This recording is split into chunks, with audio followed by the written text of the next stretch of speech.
All right. All right.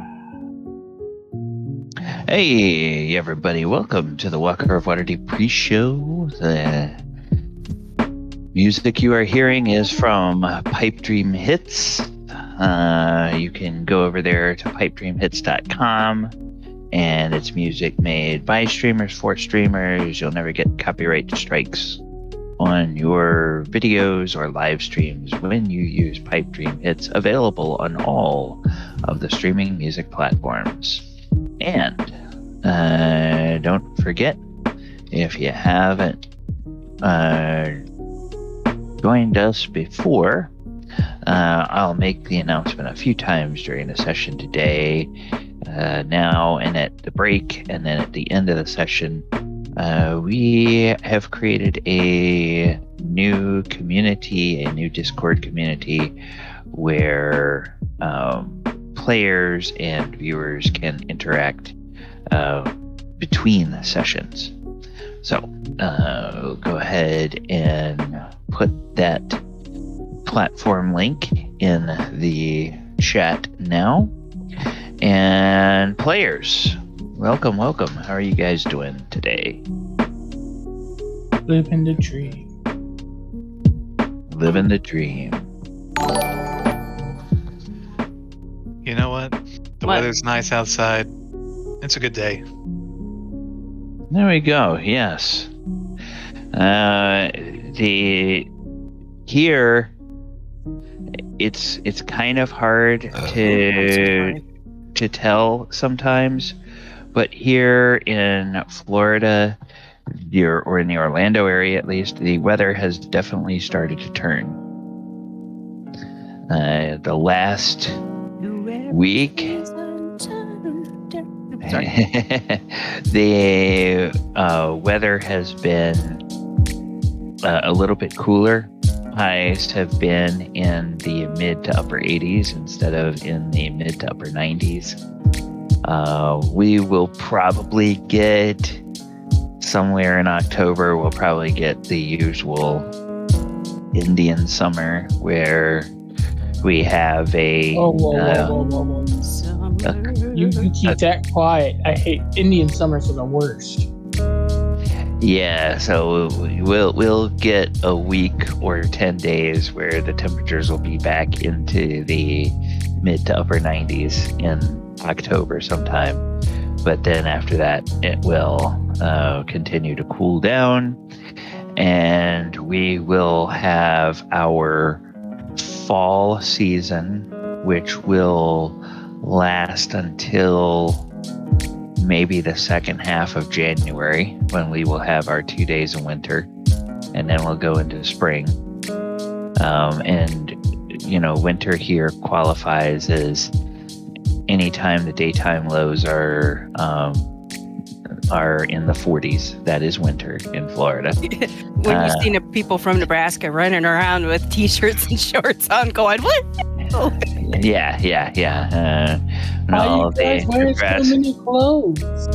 Yeah, when the Minnesota and Nebraska tourists are all going around in shorts and t-shirts, then wow, this is so nice. Yeah, and all the natives are bundled up, then you know that's Florida winter. But all right, we have hit time. My name is DM Galaban. These are most of the players. Players are trickling into the Discord and the Roll20 today.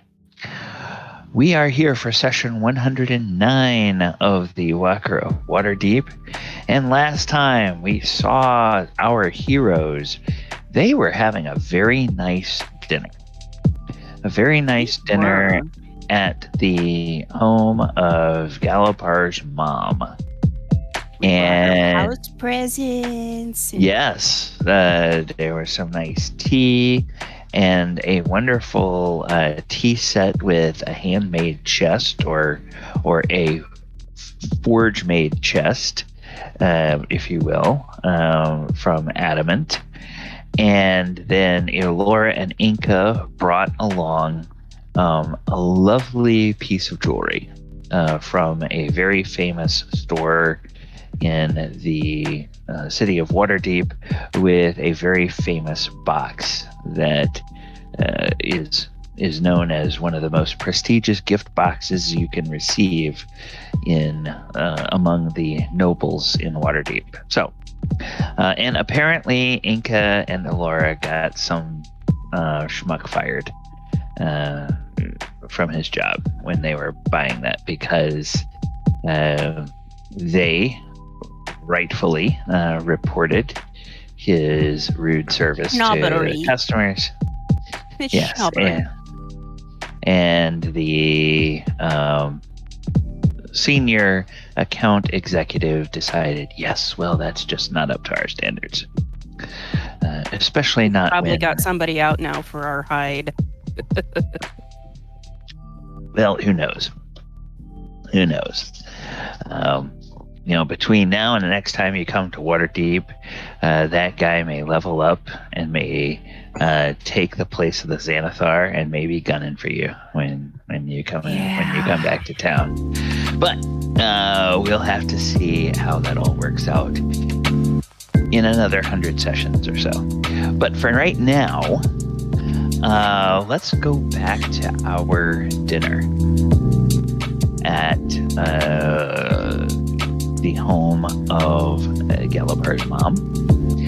And I believe that we were Husa was just finishing up telling the tale of how Galabar rode a dinosaur and how the party nearly ran afoul of the code legal of Waterdeep by trying to import what the code enforcement people would consider a dangerous animal, e.g. a living dinosaur, back to the city.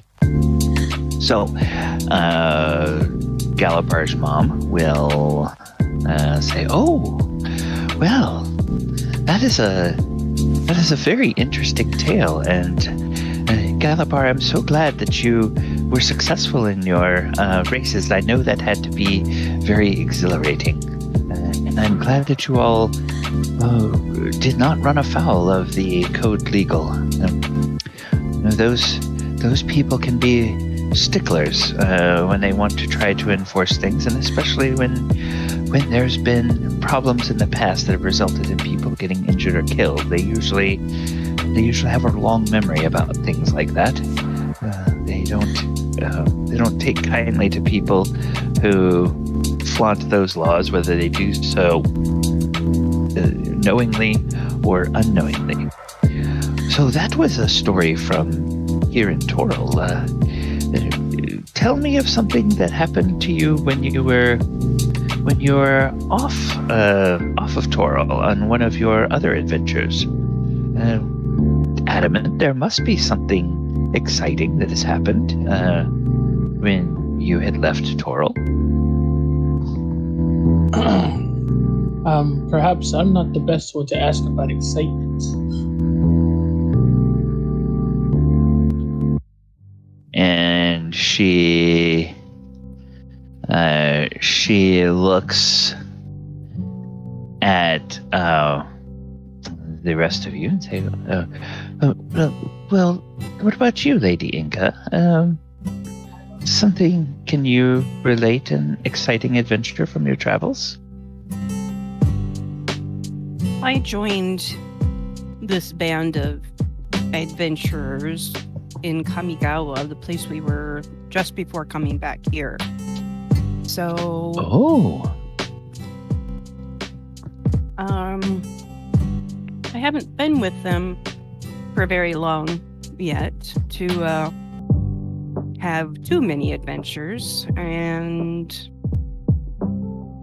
she kind of sits there and thinks about it a little bit and then looks over at Adamant and then is thinking about the one really memorable, truly scary ass event and goes, no, it was just fun and interesting getting to learn about my new adventure party and hanging out with the natives of Kamigawa and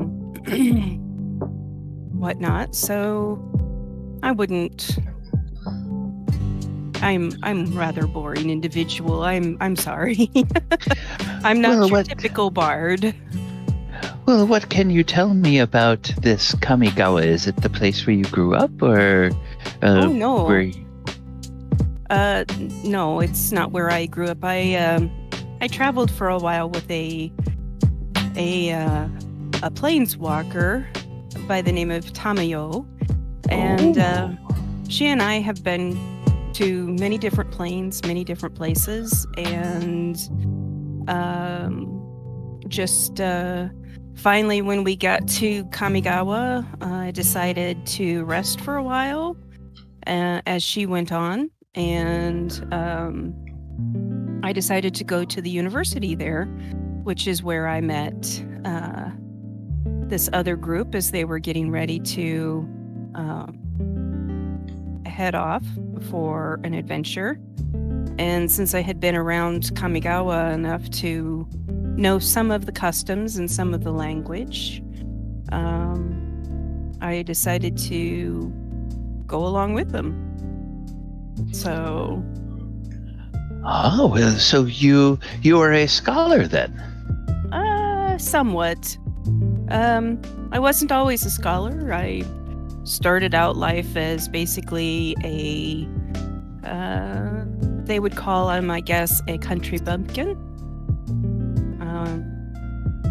So I usually herded geese and goats, some other herd-like creatures. So that's where Tamayo found me and thought my talents were particularly interesting and decided to ask me to go on her travels with her. So what was this Tamayo like? Well, she was a very interesting individual and very well spoken. She liked to go around to different places, and that was part of where we came across each other. She liked to collect folk stories and folk songs, that kind of thing. And so she had come to our village and had been asking around, and so she had come across me as I was bringing in a herd of geese at the time, and thought that my way of calling them was very interesting and wanted to learn more. And so we struck up a conversation, and she's very amicable. She has a great sense of mischief. Playful mischief, I think, would be the best term for her. And we became good friends, and I consider her a good mentor of mine. Well, having a sense of mischief is always fun. That is one of the things that drew me to Calabar's father. Is that for an orc leader, he was very enlightened and very wise, but he had a playful streak in him. And as a scholar, I always appreciate someone who can find humor in unusual situations. And she kind of looks at Galabar and she says, "And your father definitely could do that." And, about this time, Enka's just like, apparently, he didn't pass it on very much to Galabar. And not recently. Say what? Galabar's had plenty of mischief, just not recently. Not long enough to let Enka see it. Yes. You're just a stick in the mud. I thought that would be Adamant, personally. No, because you find things like standing in a garden and watching a couple make out, Yeah, and then have questions about what the hell they're doing. In Kamigawa, we were too busy trying to stop a war. The mischief is not. That's not a time for mischief. We've been here for a while and haven't seen anything yet. He's been busy and away from you for. Oh, come on. Anyway. Yeah, and so then she will say, "And what about the rest of you? What did you think of this Kamigawa?" Yeah.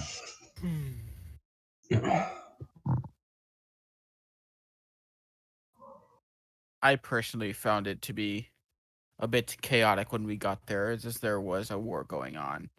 But it did seem like a pretty nice place. I wish we had more time to visit the areas around that plain. It was beautiful. It has very large, majestic mountains and large plains and forests. Well, you say there was a war going on. But you were able to get out. Do you have any idea of how the war will be resolved? Oh, it is resolved. Oh, it's resolved. Yes. 'Twas fortuitous you were there during that time. We are the reason it's resolved. We're the reason that it's over with. Galabar, you resolved the war and you didn't even tell your mother about that.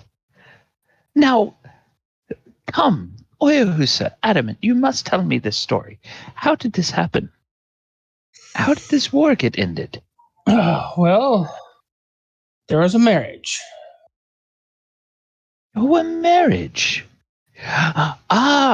Children of the two leaders in the sides of the war? Yes. Oh, that's so beautiful. To think of a loving bride and groom. And bride and bride. Oh, bride and bride. Oh, well, to each their own. But that's lovely. The fathers gave their blessings. The parents gave their blessings. One of them did.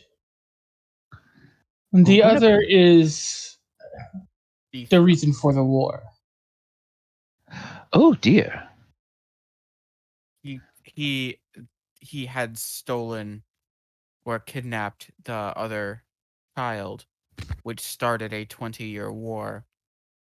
We ended it by releasing the child, and then they had a marriage with the previous princess, and then they, with our assistance, dethroned the king. Oh, well, that's remarkable. You know, they say love conquers all, and it's so nice to see that you could witness even wars being ended by that. So tell me about the two different peoples that were at war. Were they people of the same species, or were they two different species? Or humans and what I believe are called the kami, they're spirits. Yes. Oh, spirit creatures and physical beings. Oh, that must have been a terrifying war for everybody involved. Yes, there was a bit where we were fighting against both sides. Oh, Galabar, I'm so glad you were okay, but you know, I saw you battle in the arena all those years, and at first I felt my heart would leap into my throat every time I saw you go out to battle. But in time, I came to realize that unless something seriously went wrong, you would prevail. Still, in a war, so much can go wrong. Oh, I'm just so glad you all were there and were able to look out for each other. Yeah, out of all of the battles that I have taken place in throughout our travels, there might have only been maybe 2 or 3 times where my life felt threatened. Oh, well. I am fairly powerful. You should tell her about the time we fought the spirit dragon and Adamant got completely melted. Oh yes, that happened. What? They're in Kamigawa. I know I told you about the Dragon Guardians. Yes, I remember you saying something about Yes. Dragon Guardians, yes. One of them had been corrupted. So Yeah. the other Dragon Guardians charged us with purifying the dragon. So we had to go and fight it to knock it unconscious.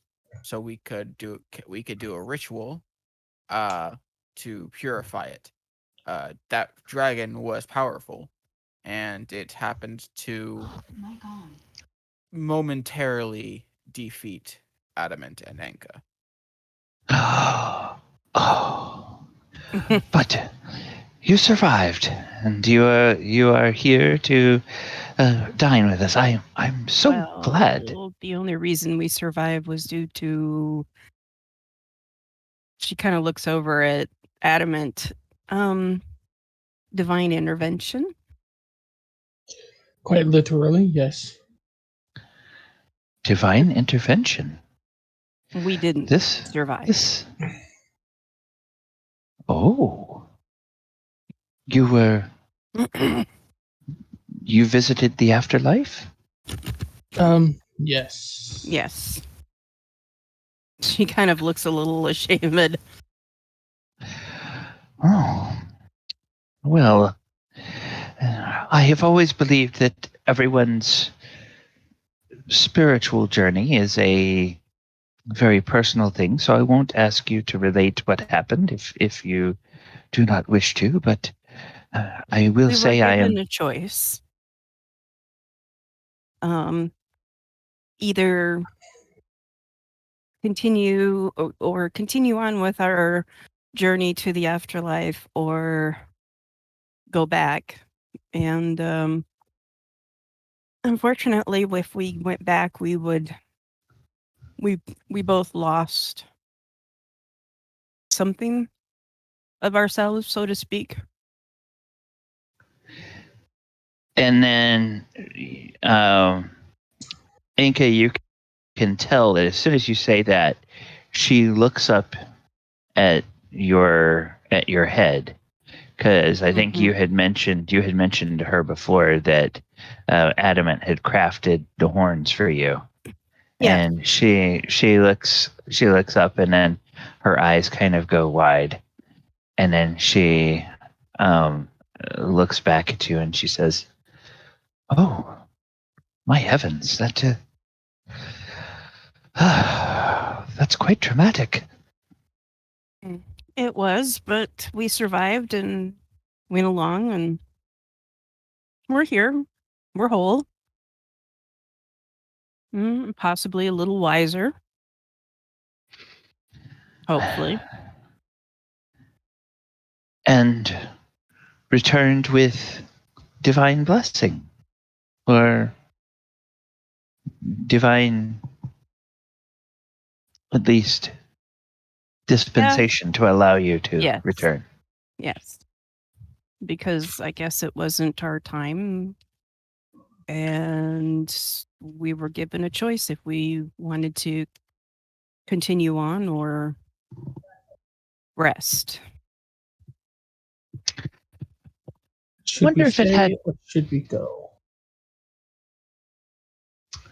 You know, it's always said that if you stay, there will be trouble.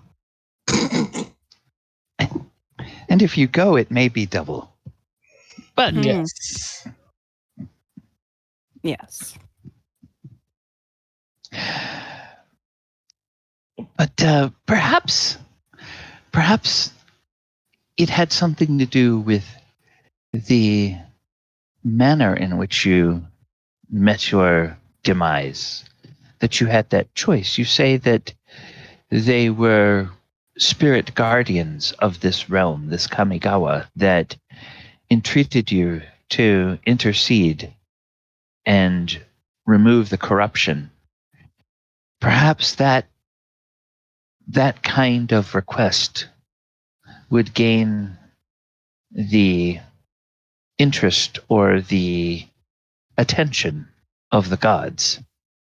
And the fact that you were helping guardian spirits might have caused them to give you the option. Whereas had you just been fighting a random group of bandits, they may never have come to their attention that you had even passed on. It's a good way of putting it, I think. I agree. Well, I'm certainly glad that you were able to join us, and I feel even more honored to have you as guests under my roof tonight. It is we who are honored because Galabond is a true friend. And Galabar is a true friend, and it is best of us to have gotten to know him and learn from him, as well as now we've had a chance to meet his family and see where he gets his good heart.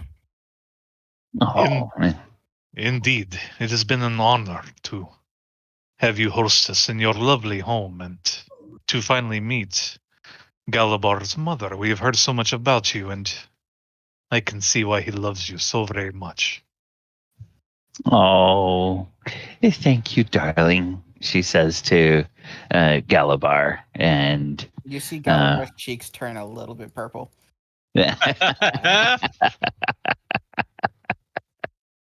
And We know how to schmooze his mom. yeah. And during all this time, of course, you've been dining, and it's almost like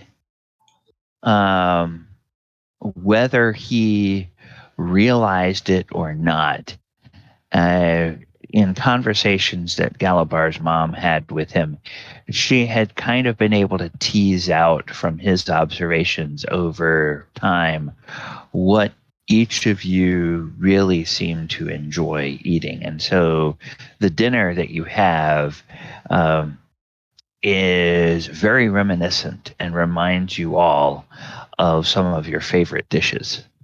And you know, but it's not like she makes a separate meal for everybody, but it's just what she has on the menu. And it seems to hit some essential cravings that each one of you has. And so it's clear that she's put a lot of thought into this, or either that she just was a very lucky guesser in terms of knowing what to put on the menu. And there's wine that goes along with the menu, and there's ale, if anybody wants that, and there's some water, and there's some non-alcoholic juices, fruit juices that she has as well. And then there's a dessert, which is a kind of cobbler, and then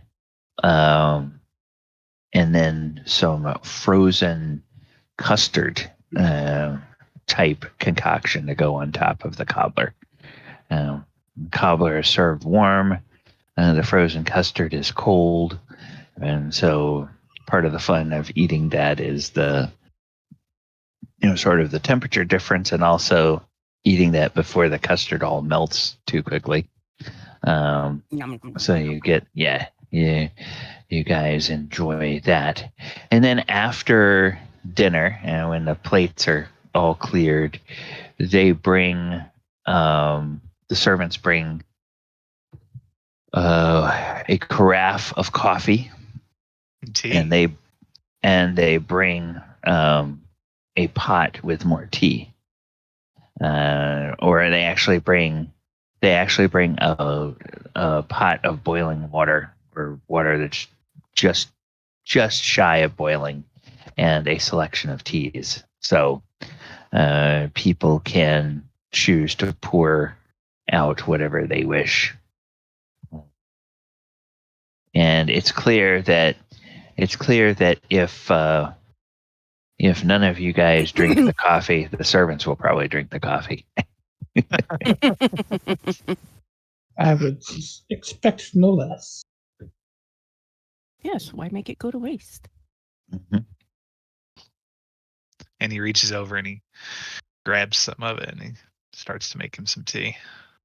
Okay. All right. So, who's offers a particular tea to everyone, and what does this particular tea taste like, or what are its characteristics? Broken dreams. What? I said it tastes like broken dreams. No, I'm just kidding. Jesus. Oh my goodness. All right. No,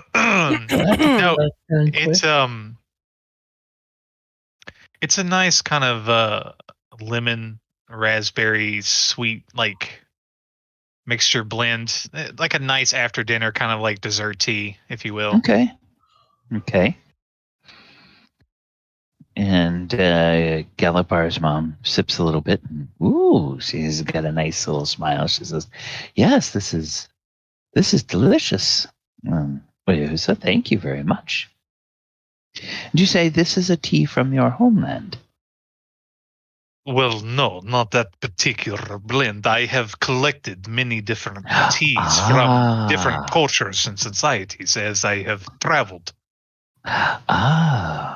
Okay. Do you recall where you picked this one up? I do believe it was somewhere east, probably the southeast. If I remember correctly, I'm not sure. I think it might have been from a vendor near Kalimshan. Oh, well, yes, it's quite refreshing, and very nice after dinner. Soothing. Well, now you have spent some time here in Waterdeep. Do you all have any big plans before you continue your journey, or do you know where you will be off to next and when?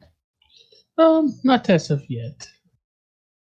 I assume we're going to find out soon, though. Since this seems to be where Galabar and Adamant and Oyahusa seems to have a place to live here, Elora and I are looking for a place possibly to rent or purchase for ourselves, but she is not a big fan of the city, nor am I, so we're looking at places such as crap. I just about called it Underhill, and that's not it. I think it's Undercliff. Undercliff. Thank you. I think that's what we called it. Undercliff. Just to have some place to put our stuff and have a place to relax when we come back, so we are not burdens on our companions, so to speak. You're not the burden. Oh, that's not quite what I meant. What I meant is more like we have a place to stay where we're not intruding on someone like Lady Silverhand and her kindness. We don't want to wear out our welcome. That's true. I would enjoy such a thing myself. I don't particularly have something of my own. I have a few addresses that I use from time to time, but nothing I definitely call home. Oh, well, if I may be so bold, Pip, oh Pip, and the butler comes in. Yes, ma'am. Pip, will you go to my home office and will you bring me my my appointment book? There are some addresses and names in there.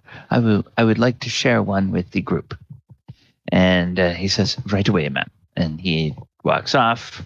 A couple minutes later, he comes back with this little thin black booklet with leather covers and hands it to her. And she opens it up and she says, Pip, can you bring me some spare parchment and a quill, please? And he says, yes, ma'am. And so he goes and comes back with that. And she flips through that book and she says, yes. There is a property agent that I know who operates in the city of Waterdeep and in all of the surrounding communities. And her name is Jewel Jenabel. And yes, Jewel Jenabel, property agent in the greater Waterdeep area. So that's in the. Let's see. I'll also put that in where our. We have okay. Yeah, we don't have one here. All right, so. Jewel Jenabel. She's a property agent in the greater Waterdeep area. She has extensive knowledge of all of the different communities and areas, and she is licensed to help people with the transactions of purchasing and selling real estate throughout the city and the surrounding communities. Now, I can tell you that if you are looking in a place like Undercliff, you will find the prices for homes of comparable size will be significantly less in Undercliff than they would be in the city proper. And you will also find that in Undercliff there is slightly less traffic and less noise. And she kind of looks over at Elora and goes, well, both Elora and I are not fans of city life for very long. So that's kind of why we have both decided that we'd like to find something outside of the city, so to speak, just for our own comfort. Somewhere where they can grow flowers and have a garden and other greens. Oh, well, yes, definitely make sure you tell Jewel about that so that she will look for a place that has ample acreage. Also, now this is something that I know a lot of adventuring companies eventually will do. They will eventually want to find a place that they can call sort of a stronghold or a base of operations.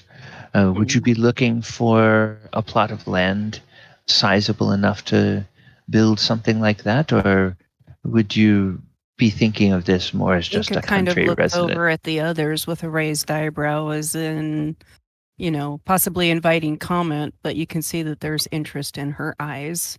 at something like Well, that. we could always expand in my shop. But do you live outside of the city?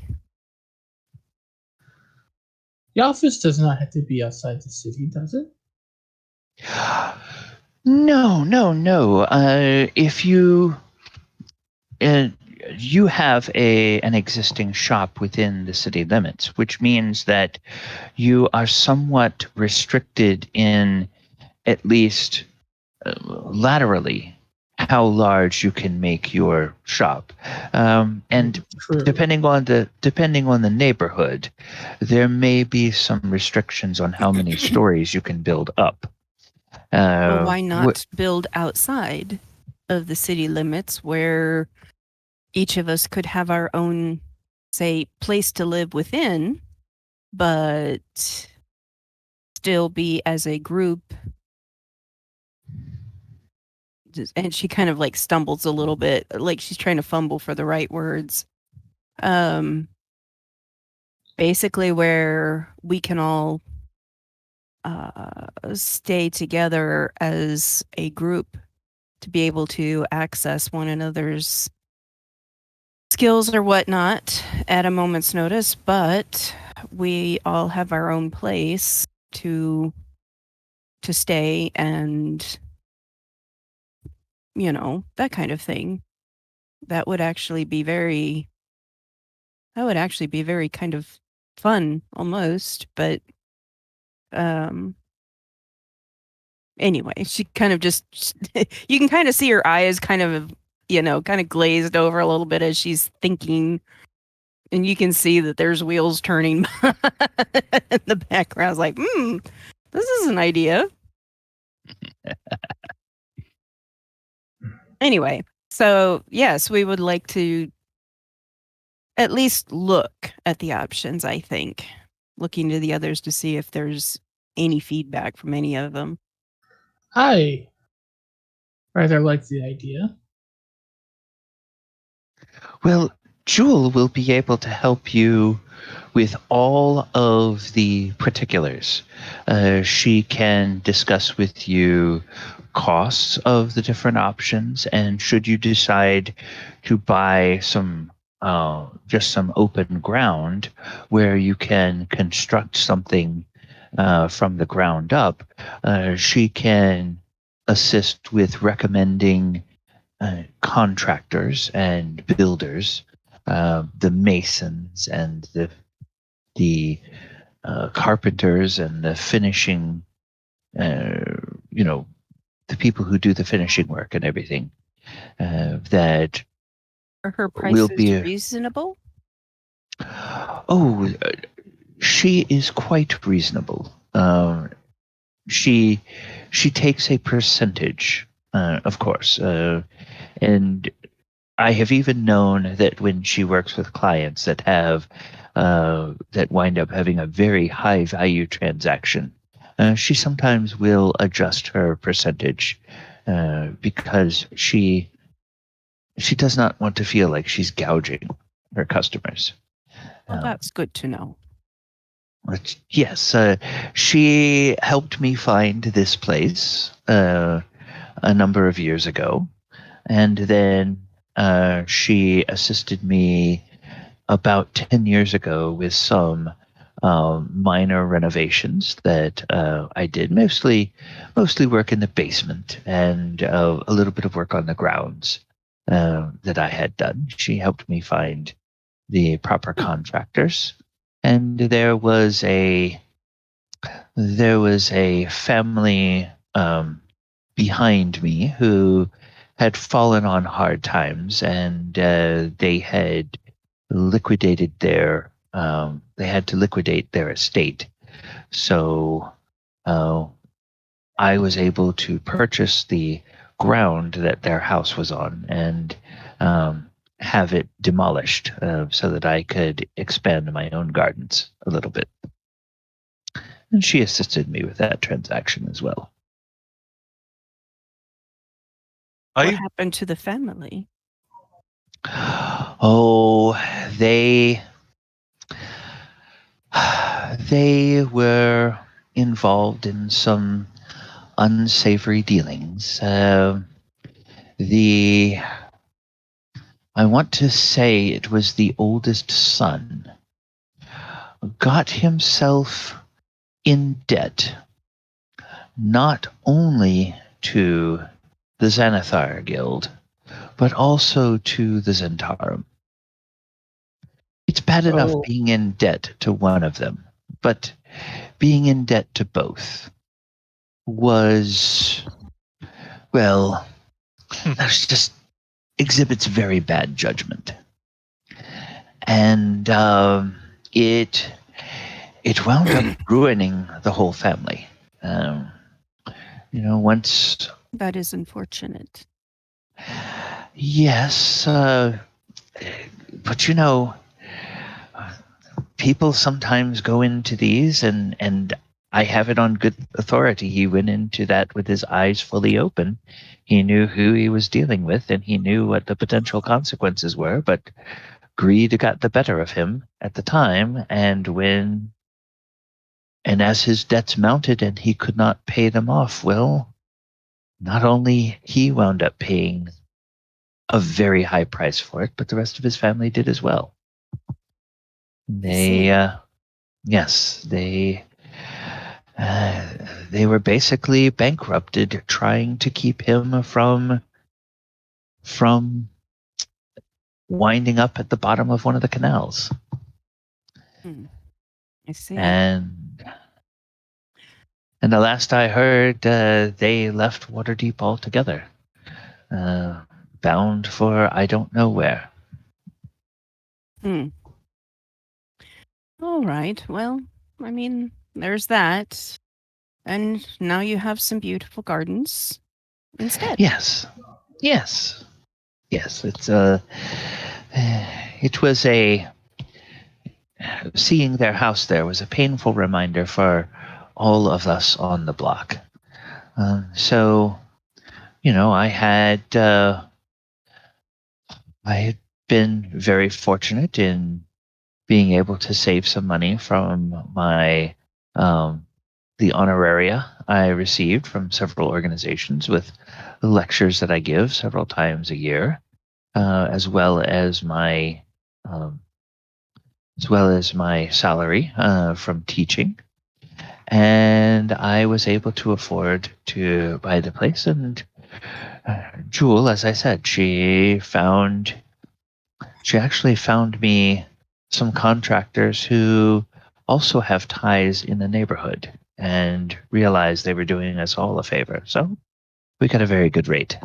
I see. Well, I appreciate the recommendation, and hopefully we will be able to figure out something for her, or with her, should I say.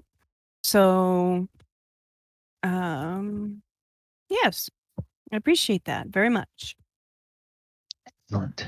Excellent.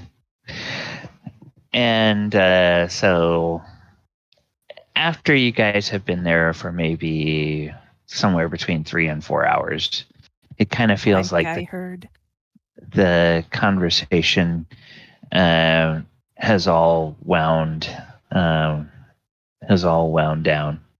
Galabar was going to want to talk to the group about something. Oh, okay. All right. Go ahead.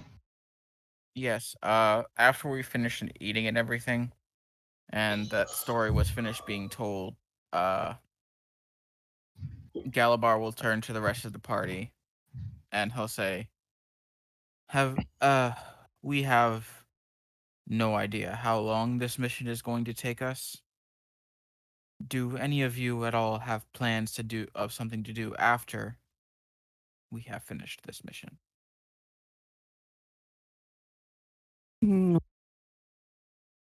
Out of character. What do you mean after we finish? What mission exactly?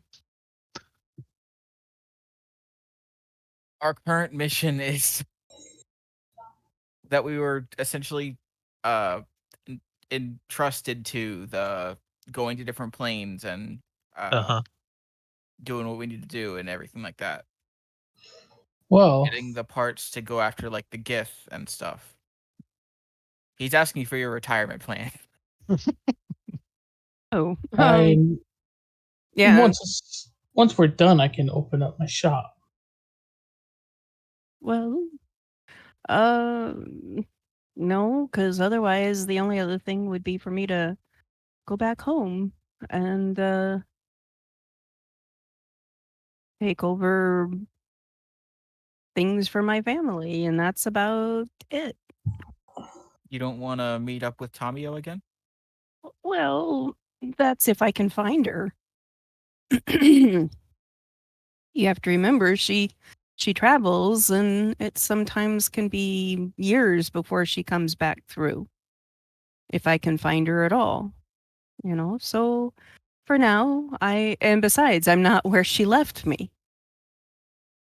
But with all of the traveling that we had done for quite a few years, I'm possibly a little on the traveled outside, so to speak. I maybe just want to settle down and do something. Or she kind of looks over at the others. If we can figure out something else to do, like, I don't know, maybe having our own adventuring group. We could do that as well. We were looking at a contract with this other group, and I honestly think we could probably do a better job if we stayed together. Well, we can. Well, technically, we're already an adventuring company. Right, but it is talking about buying land and whatnot. It would always be interesting to maybe buy some land and create our own adventuring group, guild, whatever you want to call it. And Everybody go ahead and make me an insight check as you're having this conversation. Insight. Oh boy. Jesus. Does it help that I have... The girls are on fire. Oh yeah. Laura's just been chowing down on food, listening to everything. Of course, well, they were earlier. listening. Just FYI, so you know, earlier they were talking about what we were going to be doing here and that kind of stuff for a while. And I said that you and I were looking at a place outside of town just because we both didn't like the city and whatnot. So anyway, we don't get Oyahusa in there. Yeah, well, I don't see an insight lose check him? for you yet. I have a I'm here. passive insight of 19. Yeah, I got a passive 19 as well. But I'll take the 22. Yeah, okay. A 19. I'll say that Adamant, having trouble reading the emotions of people, he notices that there's something that is crossing Galabar's mother's face, but he can't quite put a finger on it. Meanwhile, Elora, Enka, and Oyahusa all recognize a look of discomfort and kind of wanting to offer unsolicited motherly advice, but trying to restrain herself. When you all At this point in time, Enka kind of looks up at her and goes, "Do you have something do you have advice on something like this?" Well, Galabar did mention to me the other day in a message that you had been approached by that scalawag, Omen Drawn. Indeed. And his, what does he call it? Acquisitions Incorporated. Mhm. I just there's just something about him I don't quite trust, and Neither do we. Well, I mean, Oh. out of character, Ouahusa did do some divine searching. It got a positive omen about it. So Hmm. he it was positive, but with like a mysterious, like unknown kind of thing. yes, it was something to the effect of. I could look it up, I guess. Yeah, I think I had given it to you in a PM, but it was like there was a positive, but there was also an implication that there may be catches involved. No. Yeah. Where omen drawn makes steals, profits almost always grow for all involved, as do the costs. Yes, as do the costs. Yes, so and you all almost immediately thereafter, within a few days, found yourselves somehow helping to pay the freight for something that had gone wrong with a member of Acquisitions Incorporated. So That kind of pinched it for Adamant. I tried to go out. What was that? Business. We had to fix one of Acquisition Incorporated's mess. Yeah, that was the whole right. thing. Okay. The whole thing. Now to Ouahusa's, to the point of Ouahusa's divination, you all did receive profits. Some of you received gold from that, and some of you received new spells from that.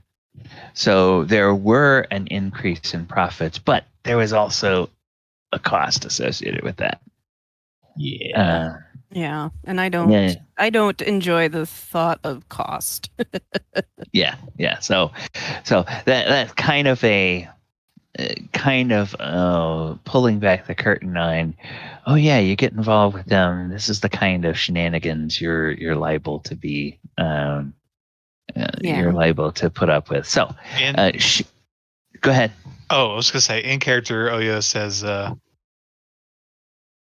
well, with Omen drawn, for sure, there is great risk but great reward. But I would say that Don't think the reward. Yeah, I think that it would be important for us to decide what risk we are willing to take and what rewards we want to gain.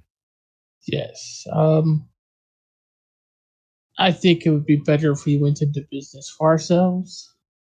Besides, we at least haven't been corrupted yet by, or hopefully would never be corrupted by, our own. She's sitting there. As for a bard, some days she just doesn't seem to have the right words. Read? Yes, or our own importance, or imagined own importance. Oh, yes. I sometimes wonder if you locked Volo and Omen in a room together, which one's ego would survive? Because I find it almost unimaginable that even a city like Waterdeep is big enough to contain both of their egos. It isn't. Speaking of Volo, I do believe that he quite fancies Enka. Because I didn't put up with his shit and fawn all over him. She just blurts that out. Like, I didn't put up with his shit. Did fawn all over him. There you go. And Galabar's mother looks over and says, oh, so perhaps he sees you as a challenge? Possibly, but I told him some of the stuff in his book is wrong. She laughs and she says, "Oh, really? How did he take that?" He wanted to schmooze me. He tried to seduce my Enka. He just He started said- laughing. She goes, ahem, and oh, dearie, why don't you come to my bedroom and we can correct things together? Oh, I assure you, Inka Inka starts is not giggling. entirely innocent. She encourages him by dancing with him at the ball. No, I decided to see if I could throw him off the scent. He was very interested in the other dressed up Minotaur that was there, only to find out that she was not me. But I do like to poke the bear at times. Do I need to perchance take the ceremony spell again, Enka? The what? Oh, yeah, it just cracks a smile. The ceremony spelling. Do I need to perchance acquire that again? What is the ceremony spell? Oh, that thing. No. No. No.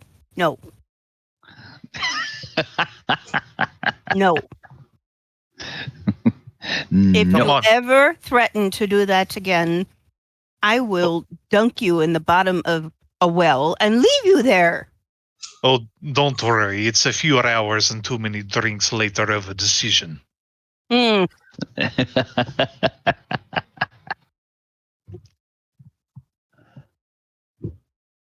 Speaking of retirement, now that I think about it, I would like to return and how do you say,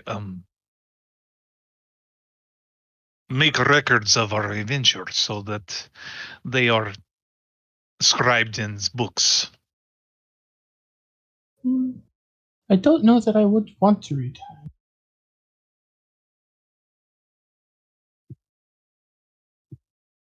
It would not be something that's readily available to the general public. Well, we Warforged don't technically have a lifespan per se. Yes, when we are all dust and gone by way of the dodo, you will still be here. You never know about one's destiny. We make plans and it crashes them. Both Oyo and Elora could outlive us all. Yes, this is true. With them being elves. I also like the idea of perhaps having a nice deep forest cottage with a brook and stream, and maybe I could put down roots for a little while. Galabar Like down the road? Galabar turns to Elora and says, "What do you think of that idea?" Well, I can lay down roots. I can feed the forest, make sure the trees are okay, and I can make sure that they don't die or wilt or anyone can see through them. And then she'll kind of ramble on, but then she'll quiet her voice, knowing that others will probably try and talk over her. Husa kind of semi-swallows hard his tea. It's almost chokes, but not quite. I walked myself into that one. Elora, he means by putting down roots, it's a form of saying settling down, having a place of one's own where they live for a while and relax and have a life outside of adventuring. Perhaps Oyusa would like a family. Or let's not be too Elora's hasty. cheeks just goes flushed. So she'll just stop mid-sentence Perhaps a good solid vacation home, if you will. Little Oyusa's running around, yes? What is Calabar's mom's name? Lady, I have to look at the PMs between myself and Chris to remember that because, as he says, he came up with the hardest to pronounce name that he could. What's your mom's name? Aussir. Aussir? Or if that's how it's Yeah. Yeah, here I'll put it in the main channel for the group. That's her last name? Or first? I came up with the name There we go. when I created Galabar. It's been like 2 years. Yeah. Oh, Lady Aussir. Okay. Yeah. Oyo quickly swifts the momentum and he's like, Lady Aussir, do you have any plans for the next few days? Well, other than the lectures that I am scheduled to give, no. I believe that Galabar said something about there being a tournament soon at the gladiatorial arena, so I will be sure to have my calendar free for that. But otherwise, it's just sort of a normal cycle of work and study for me. What is it again that you teach? Well, primarily I teach the history of the city of Waterdeep. And it's there are several different classes involving different periods of the city's history that we focus on. One class is focused mainly on the history of the architecture of the city.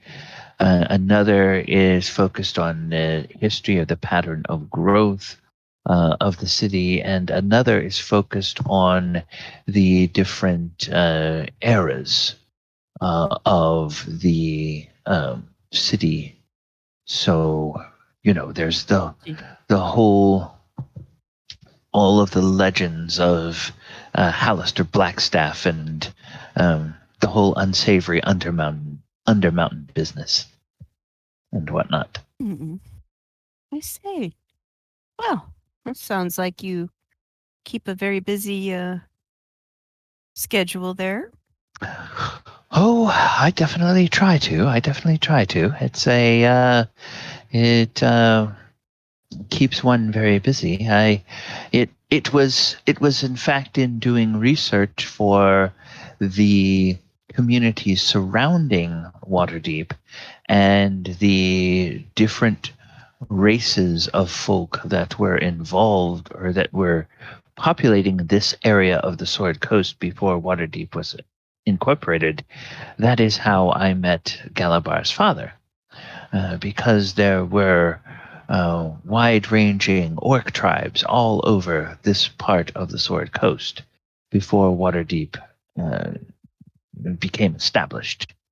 And some of them lived in more or less permanent communities, and others were more nomadic. And I was trying to find someone who was a scholar, an orc scholar of sorts, who knew the history of their people. And I had been led to the tribe that Galabar's father was leading at the time. Turns out that his mother had been a great shaman and tale teller. But as it turns out, in the orc people, they have more of an oral history. So since his mother had passed on, I had to sit with Galabar's father, and he had to tell me the tales that he remembered from his mother. And it was over that time that I realized just how fascinating and really enlightened he was. Hmm.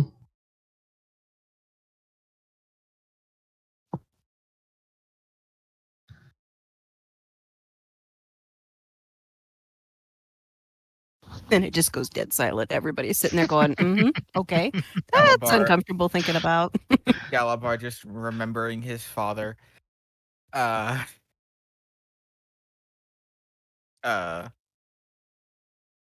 he'll speak up, be like, as for me, I have no idea how long I will live.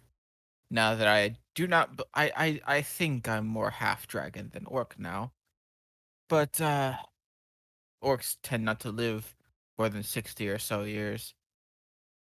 But I'm thinking of after our trips through the dimensions are done, or the planes, that I'll probably end up settling down.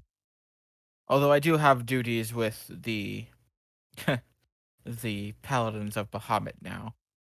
So whether that settling down is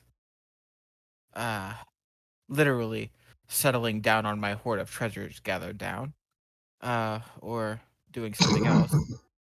I probably will have to go out and do jobs with them occasionally, but something that has crossed my mind is maybe since I'm not sure how long Durnan is going to be around, maybe taking over the yawning portal after he is away, or something along those lines, maybe building a tavern somewhere or something. And there's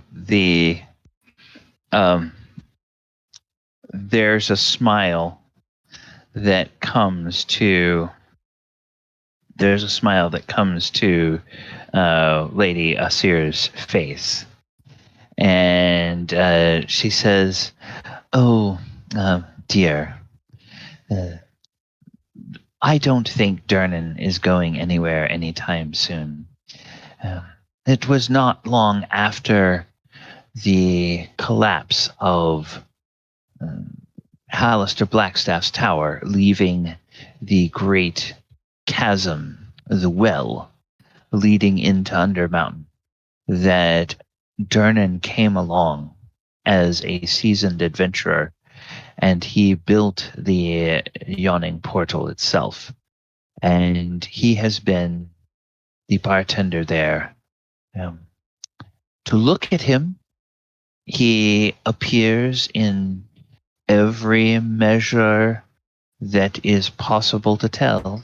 He appears to be human, but, well, that bar has been there for at least 5 centuries, and he doesn't look a day older now than he did when the place opened, or so the rumors say." Then maybe a business partner. Or maybe you can, if we were to establish an adventuring company and make a compound, you could open your own bar there. Well, I'm sure that Durnan would be open to having additional partners or investors, especially ones that have such an excellent pedigree. Of course, you would almost certainly have to put up with whoever comes along and takes the place of Volo. I believe that the Yawning Portal will always be the home of the biggest gadflies in Waterdeep. Those who would seek to profit and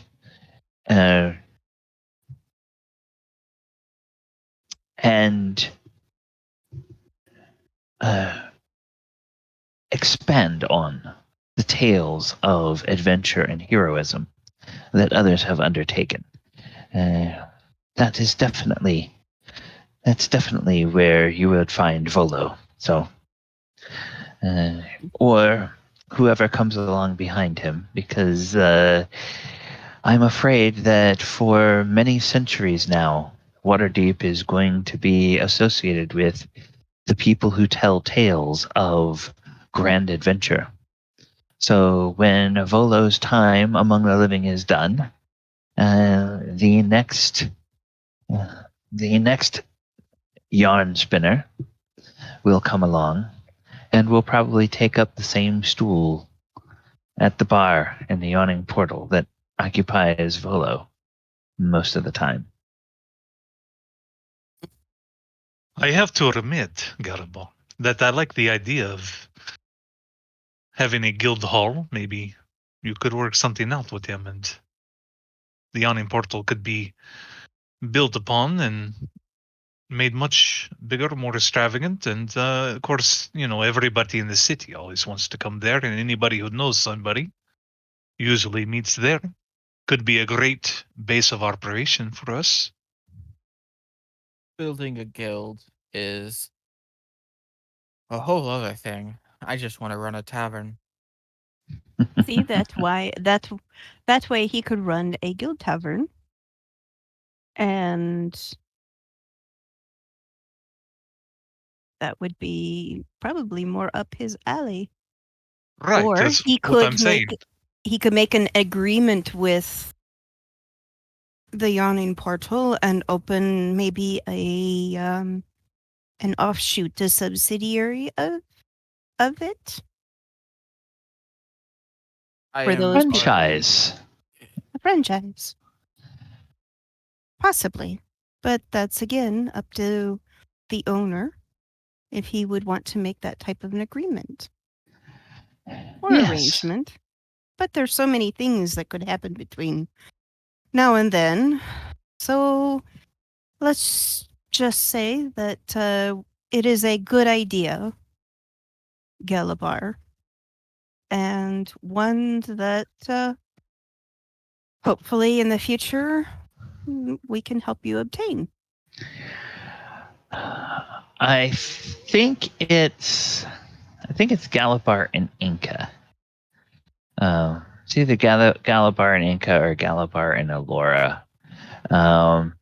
Make me perception checks. Oh dear lord. Oh dear.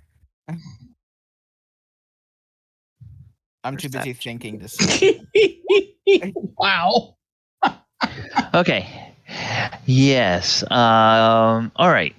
So with who says 25 and Adamant's 19 28. and Elora's 18 and Inka's Do you want me to roll 22. too? No, you have a passive 18. Okay. So it's like it's only Galabar and Enka that have ones that Yeah, I only have a need to. perception of 17, so Yeah. 18 and above is good. So you guys all notice that except for Galabar, that Lady Aussir is stifling a little yawn Oh, at some point. So she is a discussion maybe for another day, and perhaps we should let your dear mother have the rest of the evening to herself. Indeed, it is getting late. Yes. But I I want to do- stay. I do leave early in the morning. Myself, I have to get to my tribe as soon as I can. Hmm. So, Are you sure you don't need us to help, or at least traveling companions? I'm sure. Okay. Now, how I'll be many that way? days do you plan to be gone, Galabar? 2 or 3, 4 tops, depending on the issue that I'm having to take care of. There wasn't much. Ascending spell doesn't give a lot of room for extended information. All right. Well, I'm sure that you will be just fine, and we can find things to do around here while you're gone, and Trouble make to use of get that into. time. Well, when I'm on my way, I will. When I'm on my way home, I will send a sending spell to my mother through the stone, and maybe we could figure out what we're to do when I get back. Then, we'll probably have the tournament rather close after. So, I And look don't let forward yourself to get hurt. I'm not sure that the issue will involve much combat, but I do not know. Well, even if he gets hurt, if I can find my way to him, I can probably help him. Maybe, hopefully. I'm not. You're not going allowed to die, okay, Galabar? You get this right. And she'll turn full mode on Galabar, saying, "You better not get yourself in that much trouble." After Oh. all we have fought together, you really think a simple, even if the entire tribe were to rebel against me somehow, I would survive? he has to come Truly back think that I would anyway. get into that much trouble. Yes. He's got to come back anyway. I need my chance to redeem myself in the arena against him. Where I'm going is literally less than a day away. It's like a Well, few hours by horseback. the fact remains, I need my chance.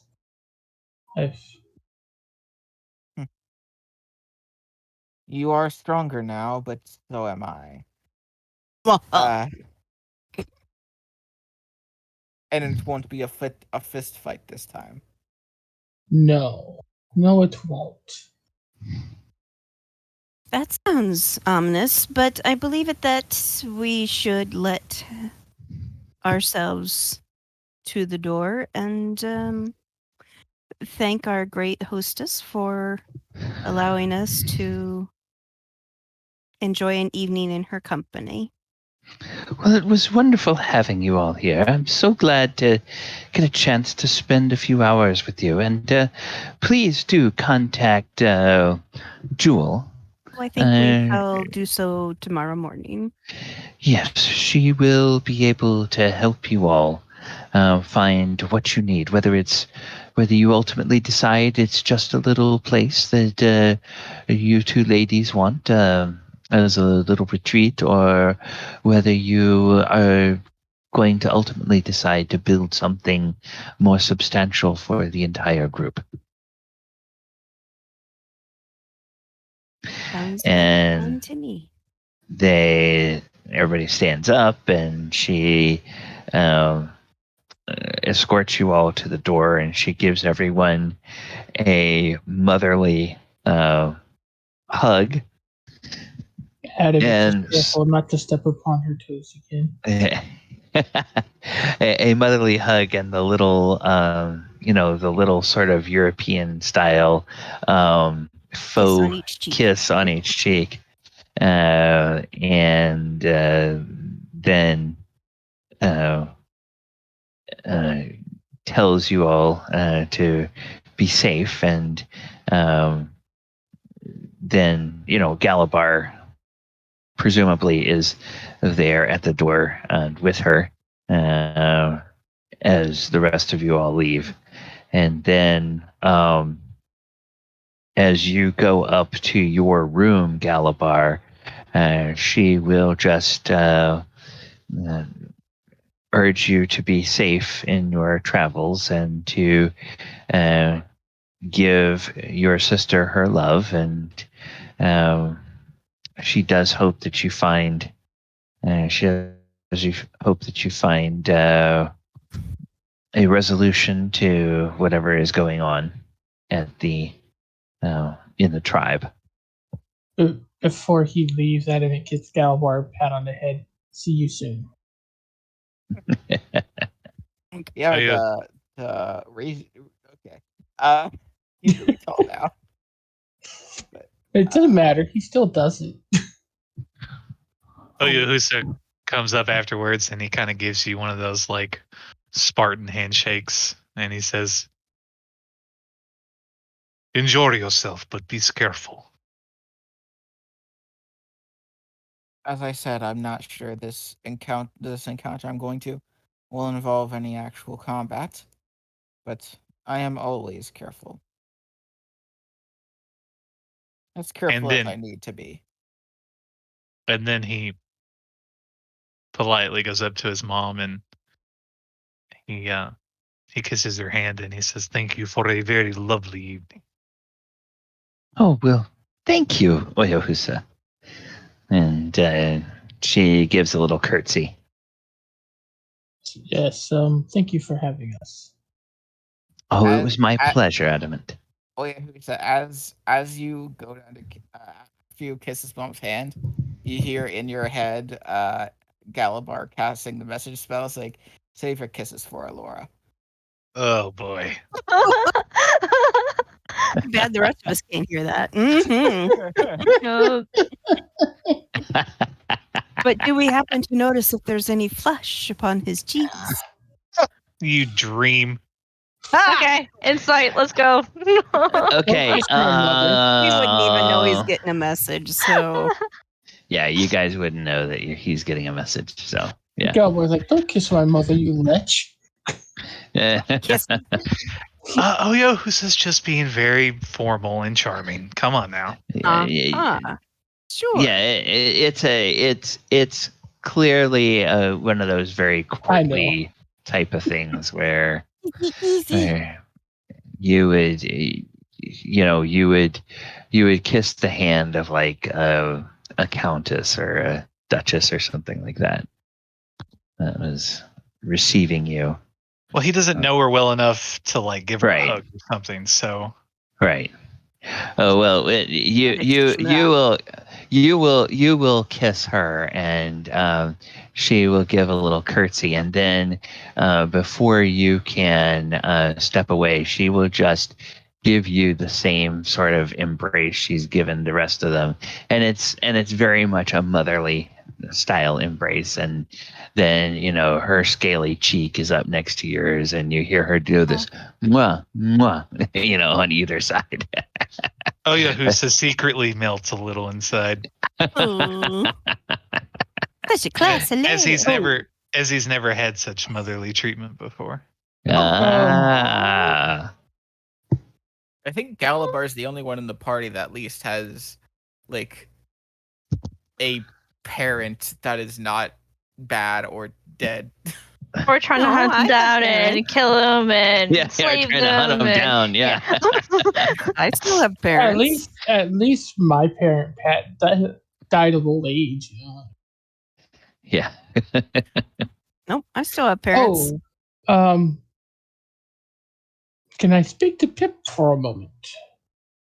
Oh, of course. And she says, Pip, Adamant would like to speak with you.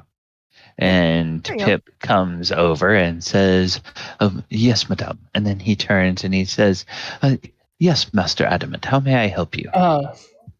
Adamant kind of looks at Pip for a moment, and kind of takes his shoulders, kind of rotates him.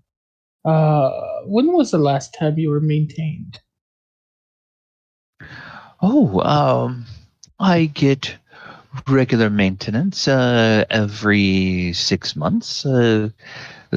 Lady Aussir has a tinker who comes and checks to see that everything is working correctly, and I believe he's somebody who did spend a bit of time studying at the Temple of Gond. All right. With the lady's permission, I've got the Temple of Gond working on something, and it's starting off as a project for a Warforged, later to be adapted for other things. But perhaps if you got free time, we can go there and perhaps help out while I'm not there. And he just kind of pull him aside and give him a quick explanation. I understand that you're also the bodyguard for the lady. which might benefit you as well. And he says, well, I will consult with my lady and see if that would be logistically possible. I have never sought or asked for leave to go away from the house, except on business that my lady has sent me, or when she asked me to accompany her. So that is all rather new, but if it is something that will help me discharge my duties, then I will definitely speak with her about it. And definitely mention that I sent you. Okay. Very well. Thank you. You're quite welcome.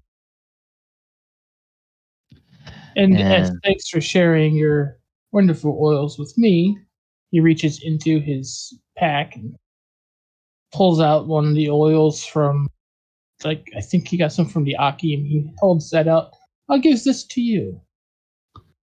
Oh. This looks different. I've not seen this before. It's from our travels. Oh.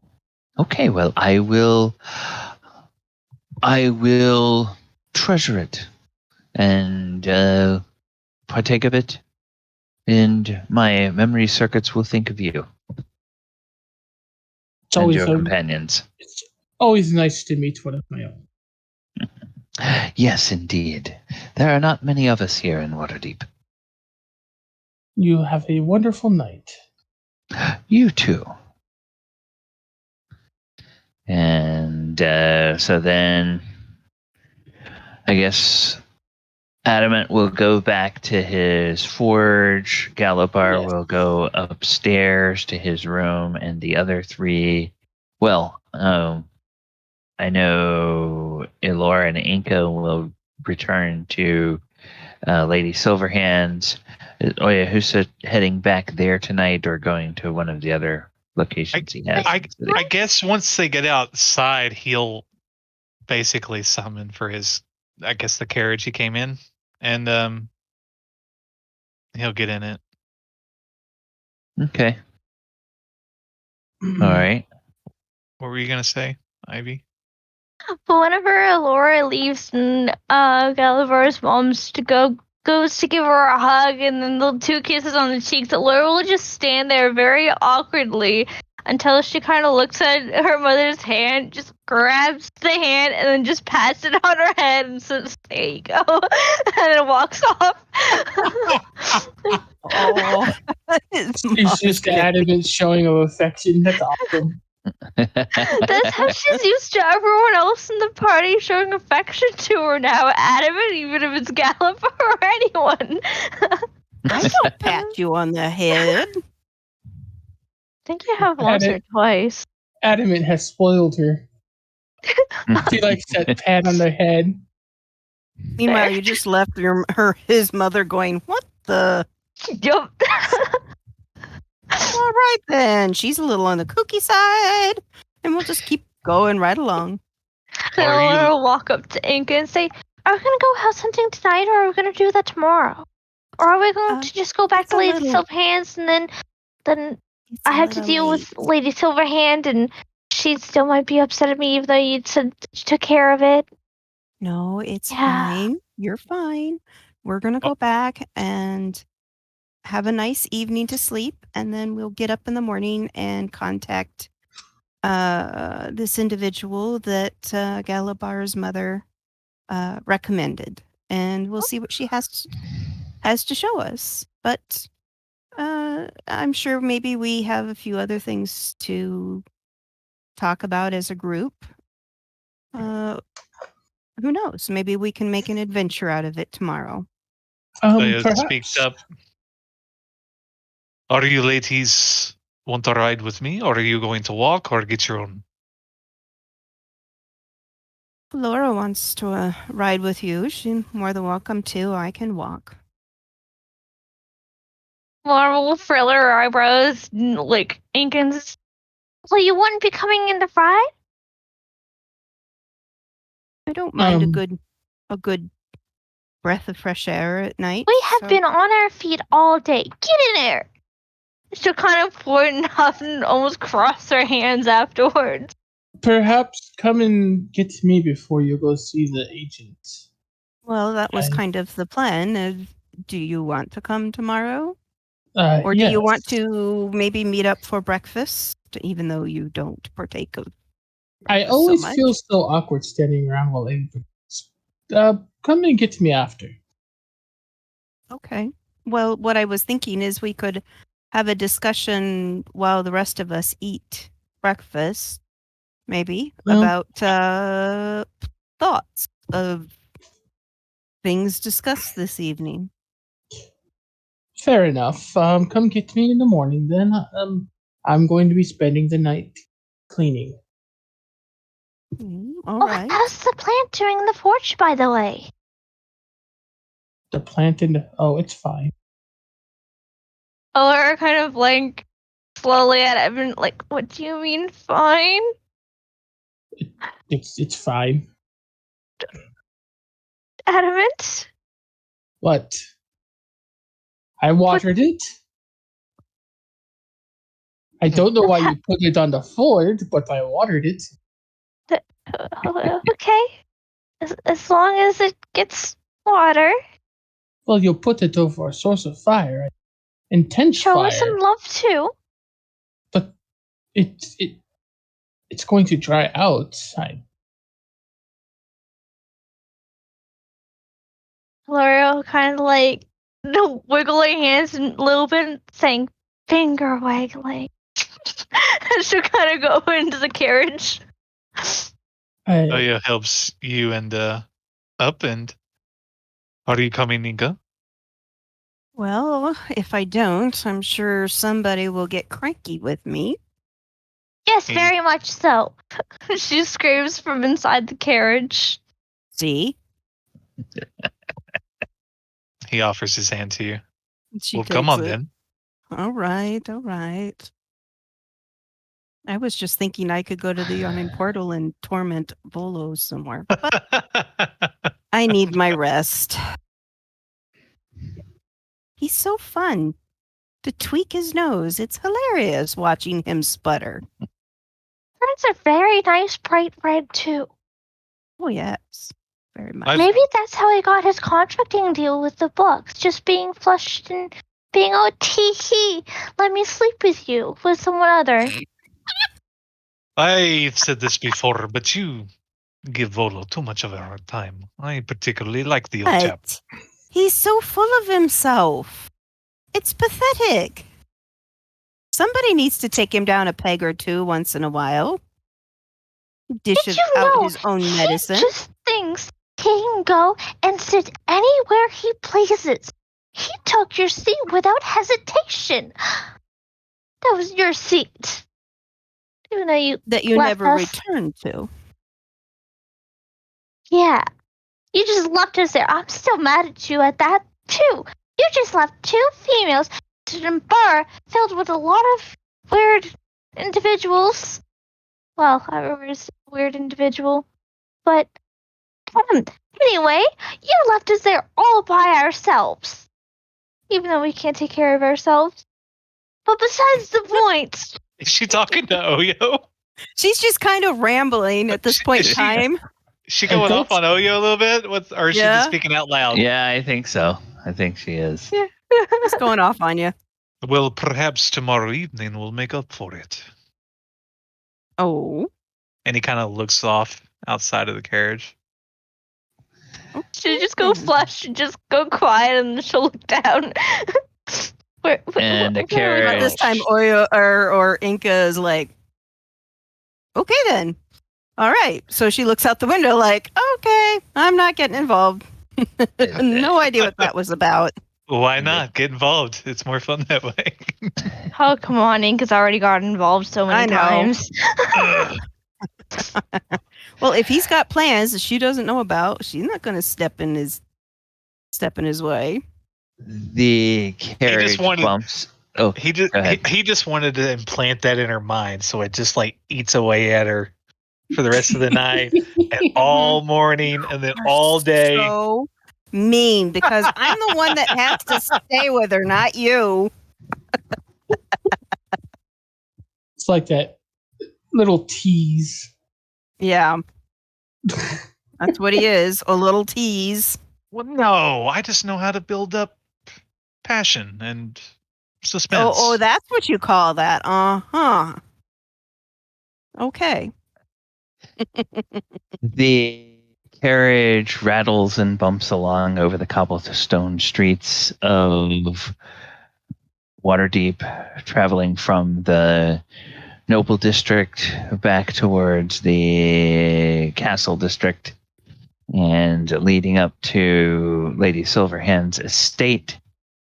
And then the carriage reaches its destination, and you all get out and are able to go in, and each of you are planning to retire to your own rooms. Yes. Oh, yes. Retires to his Okay. quarters. Okay. So then you retire to your quarters, and when you get there, you each find that you have 2 messages that are in sealed envelopes that are slid under the doors to your quarters, and they are on 2 different letterhead. The envelopes are 2 different letterhead, and you presume, since there's guest quarters set aside for Adamant and Galabar here at the estate, there's probably messages for them as well. And one of the messages is there's a bold imprint on the envelope, and it bears a seal that shows what looks like the top of a stadium or an arena. And when you open this up, you pull out a single card that says celebratory grand tournament to be held at the gladiatorial arena in Waterdeep. And it gives the date, and the date is 8 days from today. So they have now set a date for the arena, and it's basically an invitation for you all to join Lady Silverhand in her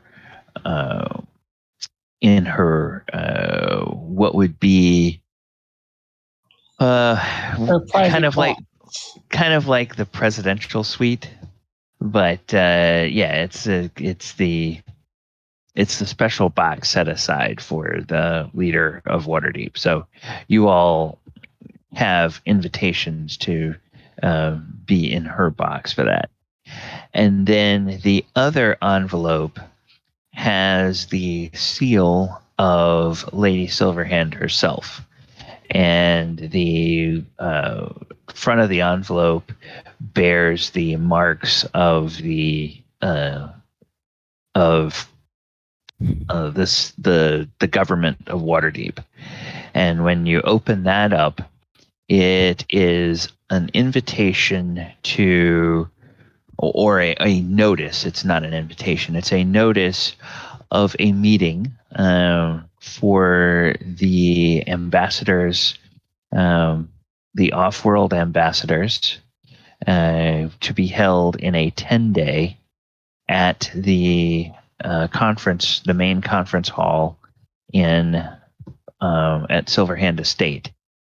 And it mentions that not only are you all going to be in attendance, but your allies from both Waterdeep and Ravnica will be in attendance as well.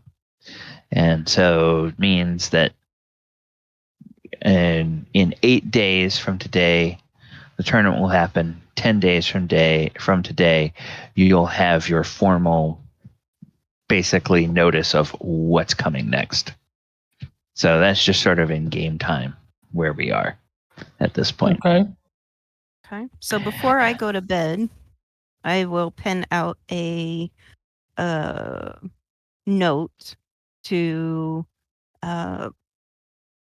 this Jewel Jennabelle. Okay. Asking for a time to meet with her upon her convenience, possibly tomorrow, to discuss some options of either purchasing land or purchasing like a small cottage type thing.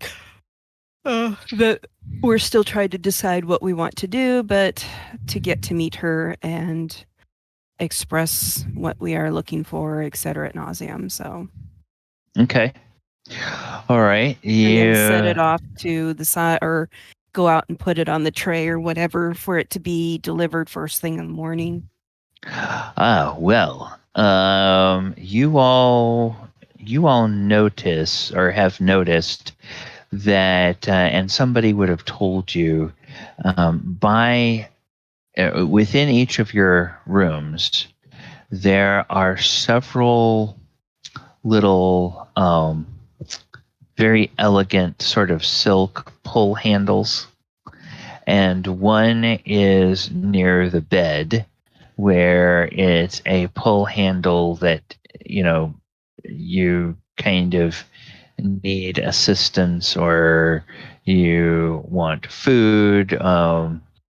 They're dealing with ambassadors of all types. Some that are too lazy to even get out of bed to want something, and then there's over in an area by the desk, the writing desk where you found the stationery and the envelopes and everything like that you use to write out this note.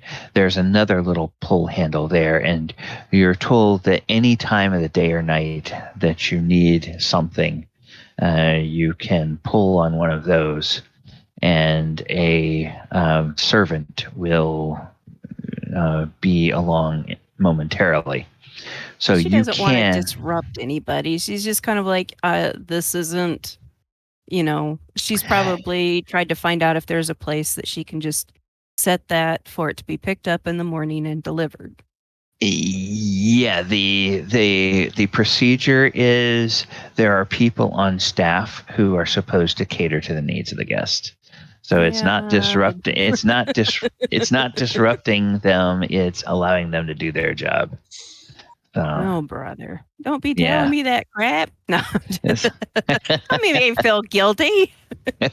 No, don't feel guilty. They otherwise they're just sitting in the kitchen all night, gossiping and drinking coffee. So she'll pull the bell and. Okay. And a servant will come by and will pick this up and say, I will see that it's delivered to her before sunrise. And it doesn't have to be, it doesn't have to be that soon. If it just sometime in the morning. Oh, well, I assure you the messengers will not wake her unless it's urgent, but it's not, so we'll just have it where she will get it when she wakes up. Very well, I appreciate it. Thank you very much. Can I bring you anything before you retire? We had quite a very good meal. I'm just good. Wanted to put that in the mail or a correspondence so that I didn't have to worry about it or try to remember in the morning. Thank you. Oh, wonderful. Well, you have a lovely evening, Lady Enka. Sleep well. Thank you. And the servant will take the note and trot off down the hall. All right. And so this makes a pretty good point to go ahead and take our break. It's a little bit before halfway through our session, but I think it's a good time for a break here. Let's go ahead and let us bring the music back up, and I will put the timer on. And players, during the break, you can chat with each other or chat with the folks in chat on this channel, or if you want to strategize and have it be a nice surprise for the folks in the chat, you can move to the off-stream chat channel. Yes. So, all right, I'm going to mute myself, and the music should be up. The timer is now coming on, and we will be back in a few minutes. Okay. I gotta run. Bye.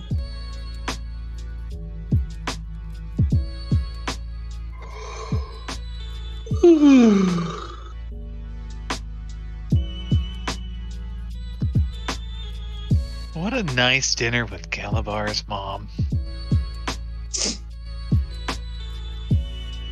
Yes. Took us long enough. Hey, I Oh. personally enjoyed the talk with his mom. So, even though it It's wasn't good.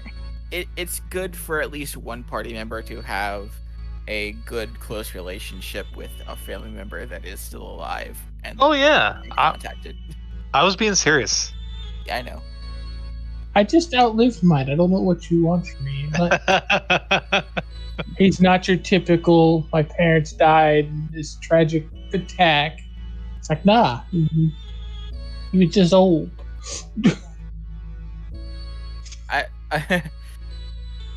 I play a shadow. You know, I play a shadow Kai character. Yeah. 20. Go ahead. He has the worst daddy issues. Because his daddy is the god of death. I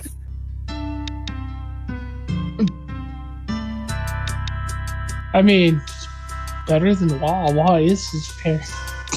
I feel like somebody in this party, like 10, 15, 20 years maybe, it's just that we're going to have like a huge ass fucking family. It's like extended. It's gonna be Adamant. Adamant's gonna get low. He's gonna build children. Oh no. I'll supply you with the oil, I guess. Adamant finds a plane that barely has anybody in it, and he turns it into that movie Robots.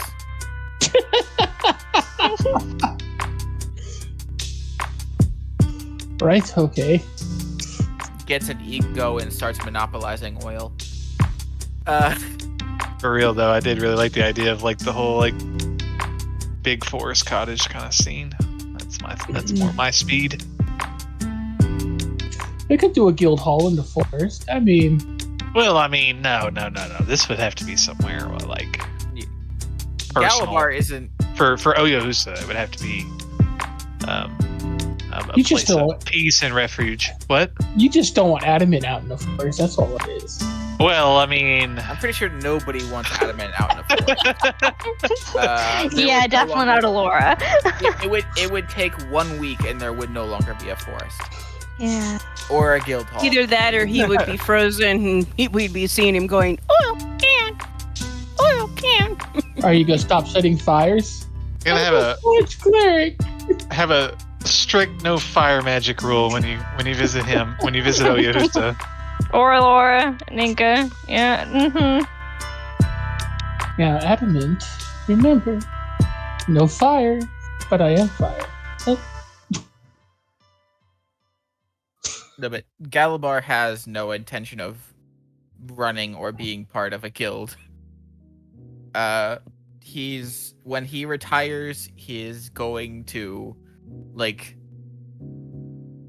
my dream for Galabar, if something doesn't happen to, like, literally turn him into a freaking dragon, Well, we could always just make a room for the dragon. I mean, we're definitely going to start our own guild. I mean, come on, let's be serious. Or at least have our own headquarters for our adventuring party to start. Yeah. Galabar, my dream for Galabar would be for him to either run or help run the Yawning Portal when he is done adventuring. Because adventurers, when they retire, they are supposed, in his head, they're supposed to run a tavern.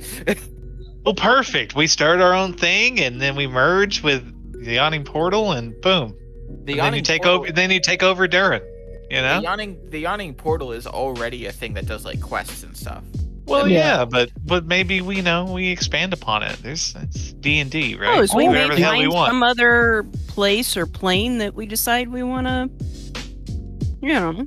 have our own thing at. Yeah, instead. who knows? Adamant's dream plane is Mirrodin. I think we just need to have our own headquarters for the time being. We can have our own forge. We can have our own small, quarters or nice quarters or whatever. Yeah, and we all specialize in our own section of the guild / company or whatever. Well, I'd say if we start out as just our own adventuring area, Yeah, we start off small, We start off small and then build up. And just start collecting people. That's the way legends and that's are part made. of it is you almost make your own little town, so to speak. Yeah. That supports you, I honestly don't think Adamant would retire. He'd get bored. I don't know if Oussir would retire or not. I feel like he would, and then be like a teacher, or something, in a I don't know. Oil would have to share his secrets if people, and I'm happy. Oh, you would have to do what? But if Oil was a teacher, that means he'd be sharing his secrets. Oil doesn't do that. Well, that's not true. It's all about context, so it's like he would only share it with people that are worthy or for some important reason. Of course, all this is speaking to us all surviving. Right. Fighting. Well, right. We might all die horribly. Fighting. I fully intend to survive. Galabar could go out in a blaze of glory in the final battle. Yeah, take the enemy out with him. You might. Oussir is a survivor, so. Yeah. Adamant sees no logic in dying for the cause. Happy. Yeah, Oussir is more like pick one person, save them, and get the hell out of there. That'd probably be the end scenario. Yeah. We all know it's gonna be a lot. No one. He sees a freaking a lich appear out of nowhere. He just immediately turns and puts Elora on his shoulder and dashes out of there. Laura. If he can even carry me. I'm taking Adamant. But out of all of us, You can't pick up Adamant. I don't need to pick him up. He just has to be willing. Adamant's moving. No. I'm kidding. I don't know who I would take. I need to burn this lich out of existence. You can run. Galabar can pick up both Adamant and Enka and carry them out of a place. I'm talking like dire situation, like Enka would probably be riding on your shoulders going, that there's no way out and that there's only one solution, and that is to get the hell out of there. That would be the only time he would abandon anyone. I like the image of Enka riding on Galabar's shoulders as we leave a place while Galabar with like a little prop. Galabar is carrying Adamant like princess style out of the place as they're running. yeah. Out of all of us, Elora probably weighs the least, so you can just probably pick her up with like not even like a full hand. like 60 pounds. Let me check. I think I have it written on profile. I was gonna say, yeah, Inka isn't a small girl.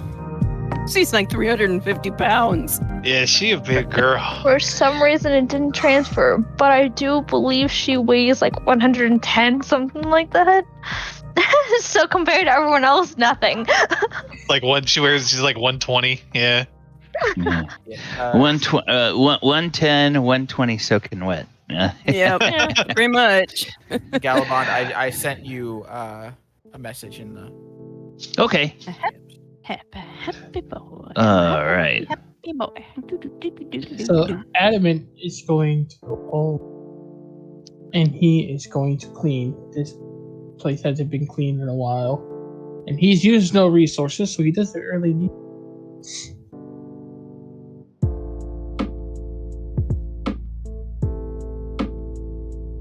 Oh, okay. Yeah. All right. Warforged don't get points of exhaustion unless it's under certain circumstances. Okay. So let me turn the music back down, and I'll bring us back to the slate. Okay, so the night passes. Oh, by the way, during the break, Enka, Drats has given you advantage. Oh, thank you, Drax. And Adamant, or no, Drats has also given Elora advantage. Oh, thank you. So the two ladies have You'll advantage. get a head pat. Aw, thank you. Yes. That's All very right. sweet. Okay, thank Lord you. knows I Drats. need it sometimes. All right. Okay. Sounds good.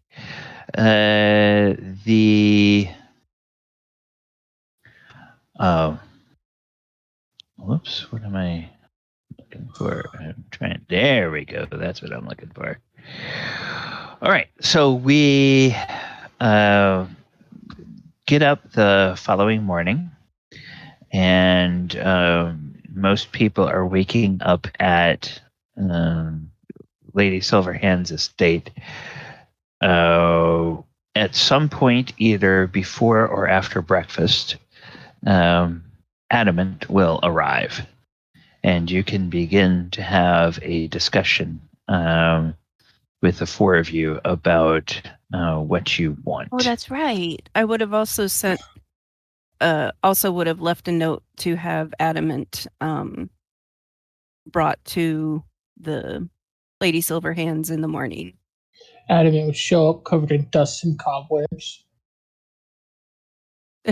When you show up looking like that, you see Enka go blink, blink. What have you been doing? They cleaned. Doesn't that usually mean, though, that after you clean yourself? Kind of looks down at himself.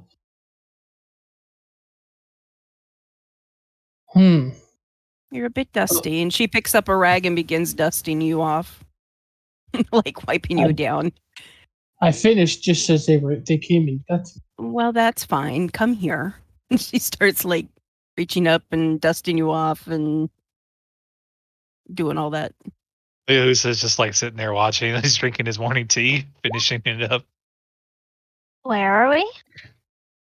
Oh, Adamant showed morning. up all dusty from cleaning.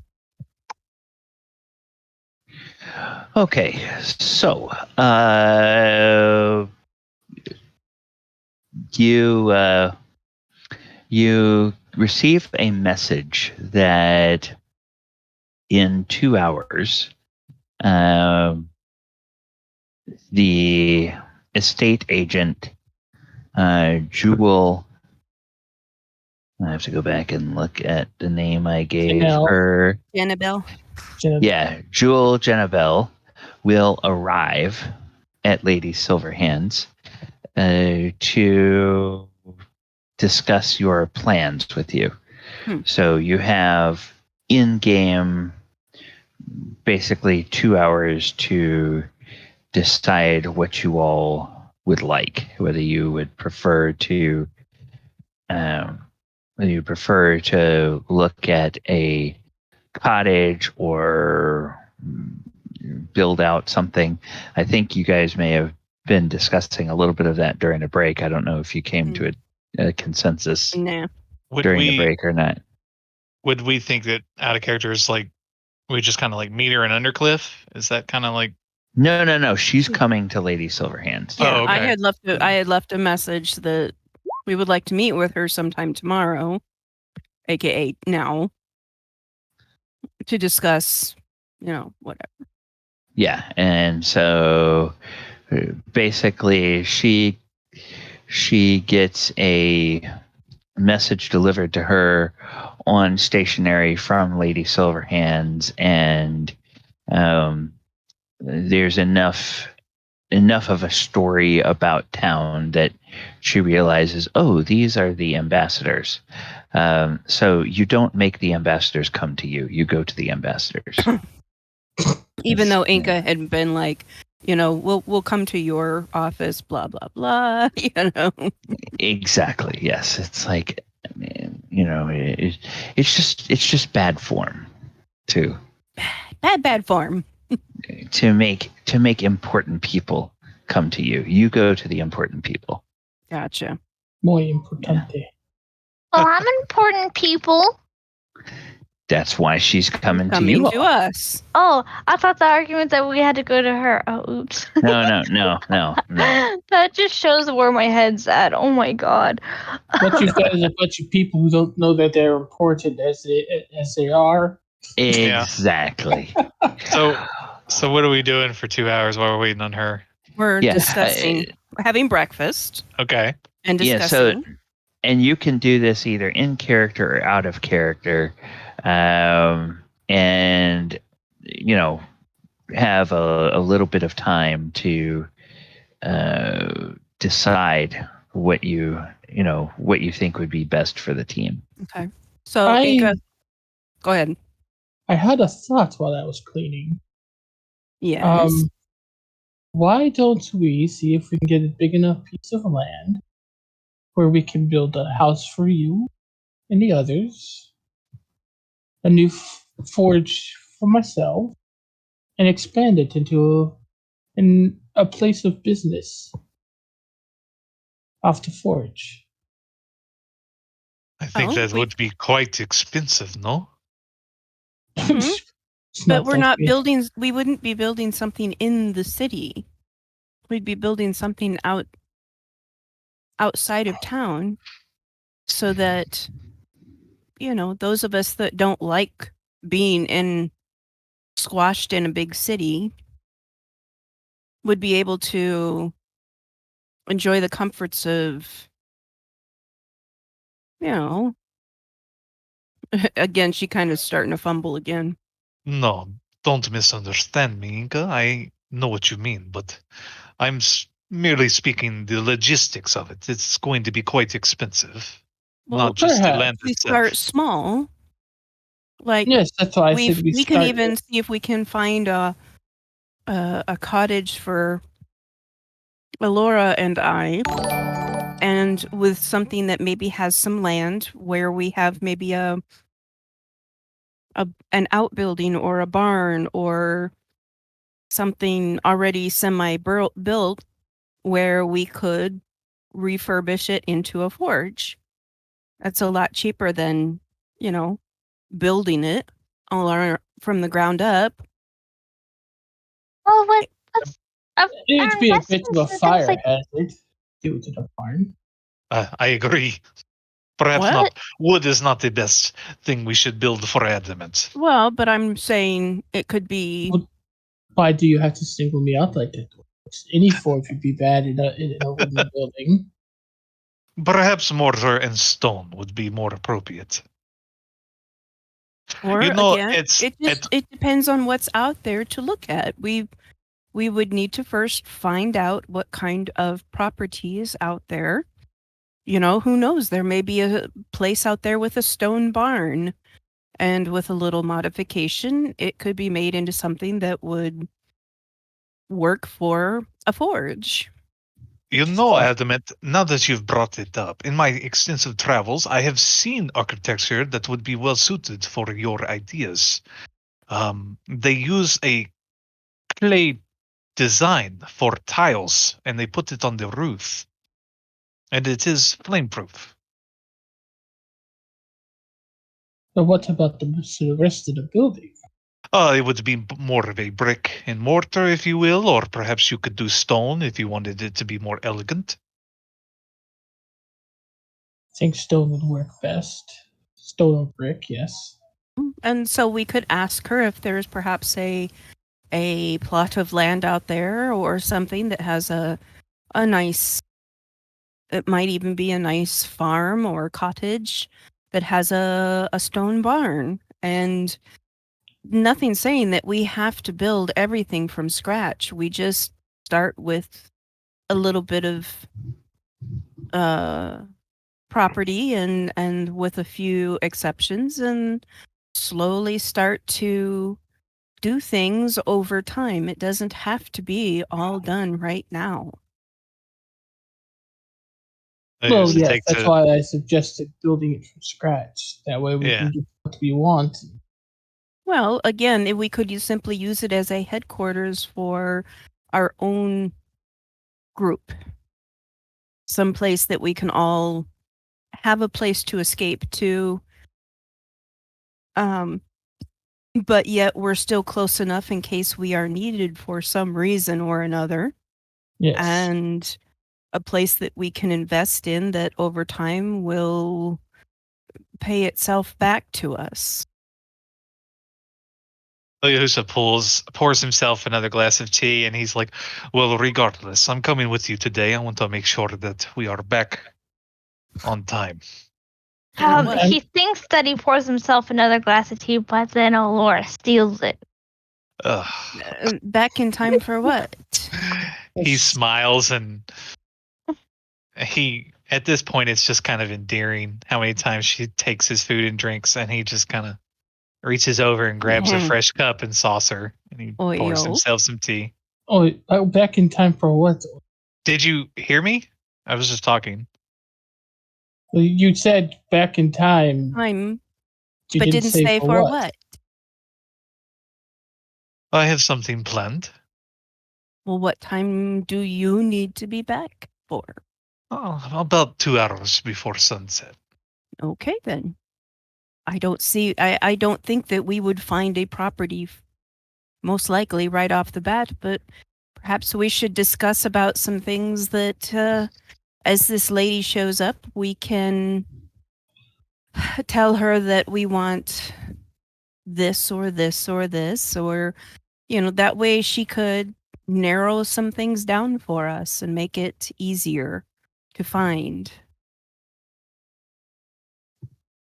To narrow down a few locations. So I guess my question then is, Oyahusu, if we find a place for Adamant, such as a stone barn, if we make that something that would allow him to have a forge, what about quarters or a place for you? Would you still wish to live in the city, or would you live, want to possibly have your own place there, or perhaps a large enough area or building that, each have kind of our own quarters, so to speak, with a general like common area for food or whatever. I think that you should do whatever makes you happy, and I will be more you than are part content. of this group. If I want something for my own, that will probably at a later date. If there's a nice area that I think would be suitable for what my desires are, then I would choose to make something more private for myself. But I would not mind sharing a space in this vision that you have. And I like the idea of I know having what we a could do. place here in the city for, maybe some days maybe I want to have brunch and have other activities, and it would suit well. Ooh, I like a balance. could see if there's an old abandoned. She kind of grins. She's like, something like an old abandoned village or something. With the creepy factor. She giggles. It has that spooky mystery that would make people think that we're very brave for, staying there because it's creepy. He sips his tea. He's like, I think I'll I'm pass. teasing.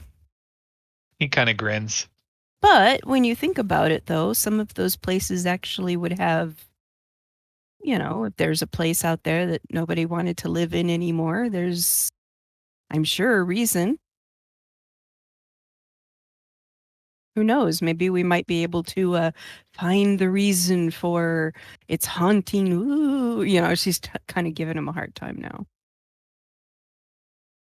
Yeah, So. he just gives you a grin and lets you kind of just plays along. But anyway, so, Elora, what would you like to find in a place?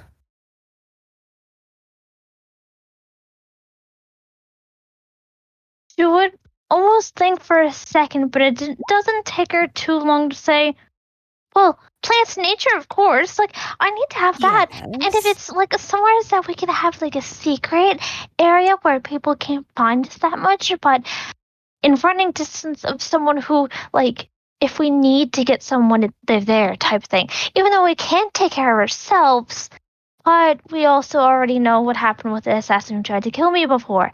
So, and my mother. What? What? What? And your mother, what? He puts What were his you teacup down. Oh, what do you mean about your mother? Assassins, what? Guys, I already told you about this last time. Wait. Out of character. Her family is trying to kill her. I thought, out of character, I thought she had a conversation with somebody, but we weren't privy to it. Yes, but Elora came to you guys and told you guys afterward. Yes, Elora did okay. share the information. We've all slept with since the rest then, of the party. honey. Yeah. We've all slept since then. Well, I think my answer is still the same. It would be like, what? She'll kind of cough and just try and push it away and says, well, either way, somewhere's secret and safe and full of nature and, like we said, somewhere's where we can build on and grow. So, for example, if we had, like, a little nice cottage, and then we could probably build a forge and build a tavern and things like that and make our own little tiny community. Well, I would say the tavern could be later as we maybe start to acquire other people to live in or around with us. But I think for now, if it's just some place that we can safeguard while we're gone and Well, yes, what I mean is, like, building onto it in the future. Like, yes, it'll start off as our little tiny cozy home, but if Adamant wants to come visit, he'll probably want his space, and if Gallagher wants to come visit, eventually we can make a place for him too, and if Oyo wants to visit, he can always have my bed. Adamant reaches out. She'll kind of, like, stick out her tongue and tease him a bit. Inka was about ready to say something and then snaps her mouth shut, kind of tilts her head and goes, that too. Okay. Oyo just kind of, like, doesn't change his posture or his facial expressions, but he just kind of, like, it's one of those things where the eyes just kind of shoot to the right a little bit, like, looks at Adamant, like, oh, what? What did she just say? What? What'd she just say? Hello, will laugh and say, I'm teasing. Come on. Can't people take a joke? Well, no, Elora. I think it's kind of funny. Adamant reaches out and pats her on the head. Elora. Fat. I There, would stay in the there. forge. But Folks I need- think we should just plan on having the possibility of a place for everyone within our group to have their own living space, whether it's a series of rooms or a We should- small Perhaps you place. should plan on family as well. Well, I don't know. I mean, for now, as long as everybody, like you, if you want to have a place to live near the forge, I would just stay in the forge. or stay in the forge, but we'd want to make sure that it would be something nice that, it's enjoyable to stay at while we are here. He just kind of gives her this blank look. I just need the forge. Well, what we would need is well, Speaking of what we need, where is this Jezebel? she's not a Jezebel. It's Her name is Junibel. Jewel. Yes, that's what I Junibel. meant. Yes. She's not a Jezebel. How dare you?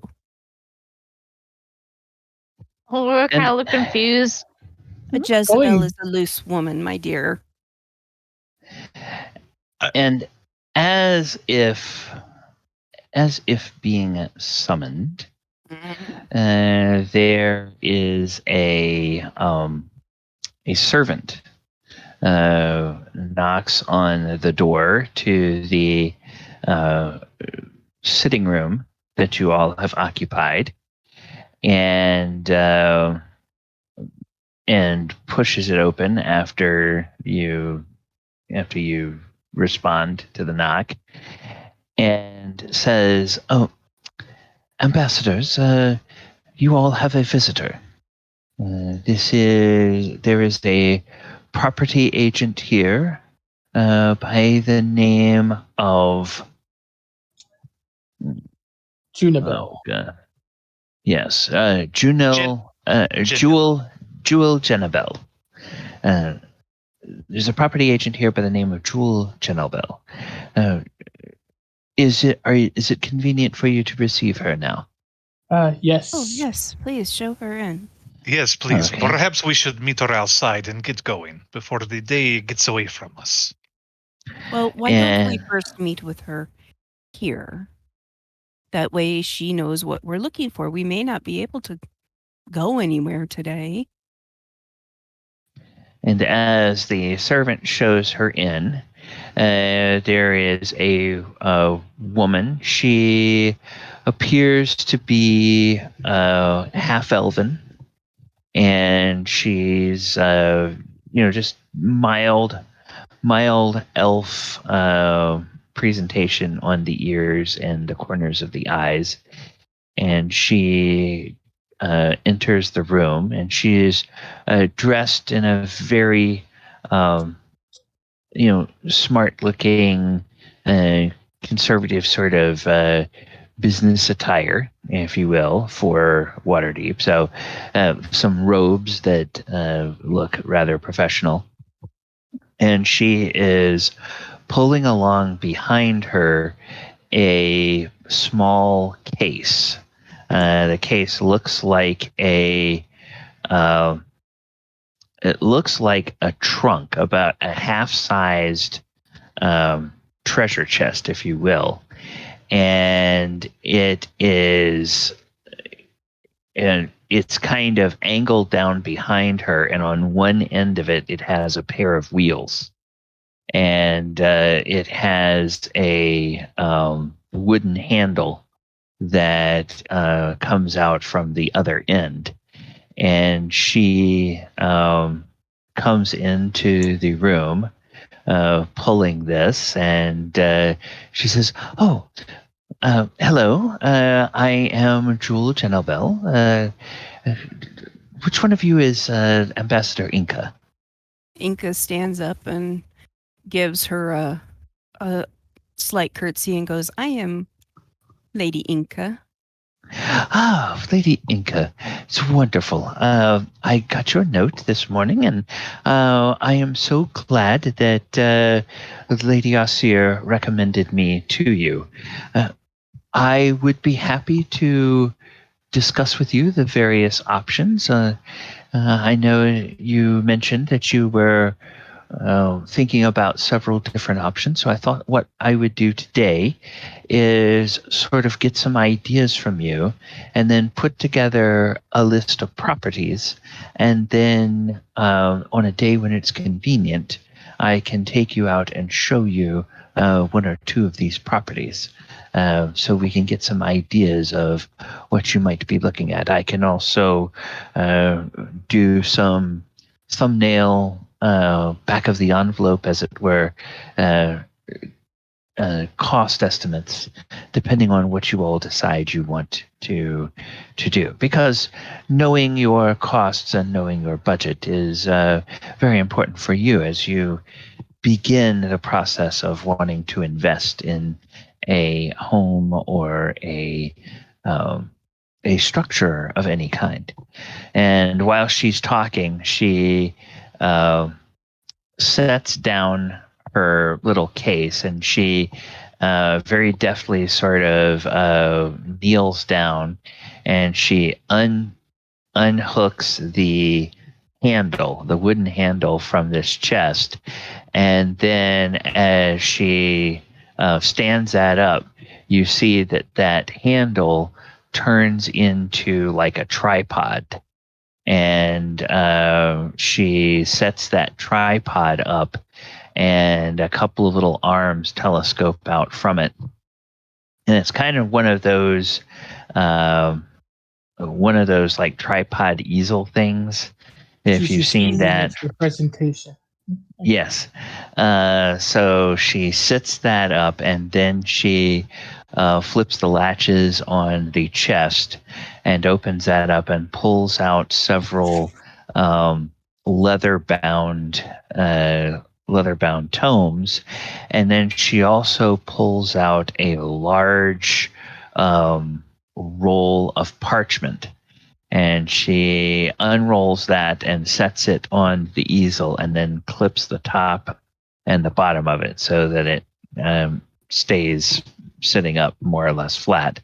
And then she's got a little ink pot, and or she's got 2 or 3 different ink pots and several quills, some of which appear to have wider nubs than others. And she sets those out just so on the table. And then she says, so tell me, what are the primary options that you all have been considering? Your note said something about looking for either a house or perhaps a stronghold. And there's a lot of room in between there. I would kind of like to get your thoughts on, perhaps if we could focus on one at a time. If you decided ultimately that what you wanted was a house, what would you be thinking of in terms of a home? Well, it all originally started with Elora and I thinking about wanting to buy a small cottage that the two of us could stay in, kind of in our own little areas, but yet together, since neither of us like the large city for the most part. And go from there. But Okay, then as we started, where would you be thinking about purchasing this? well, we originally were thinking somewhere outside of the city, like Underhill. Undercliff. Undercliff. Oh, Undercliff. Yes, that's But lovely. or around it of a sort. But then we started talking and thinking about what A about place where we a could place? expand. Yes. a place where we could expand, where we could our group be well, we're an adventuring group, so to speak. We want to have a place where we can have a forge. Start small, perhaps, maybe. Does that make sense? She kind of looks around at the others, like trying to see if they can help her be a little more eloquent. Don't look at me. This is all about you two ladies and what you want. But we're trying to. I mean, it would be interesting if there was some form of a old village or hamlet or someplace like that, somewhere in a bit more forested area. Possibly, but or at least some land within a forested area that we could slowly build in. Or someplace that maybe has a stone barn. That kind of thing. Okay. Oh wow, you all are full of ideas. I see that I'm going to have to perhaps have several different options in mind for you. Let us begin. Before we try to consider all the options, let's just focus on the first idea that you had, which was the house. You mentioned it would be, in the original concept, it would be a house for two people where each one could have her own separate living space.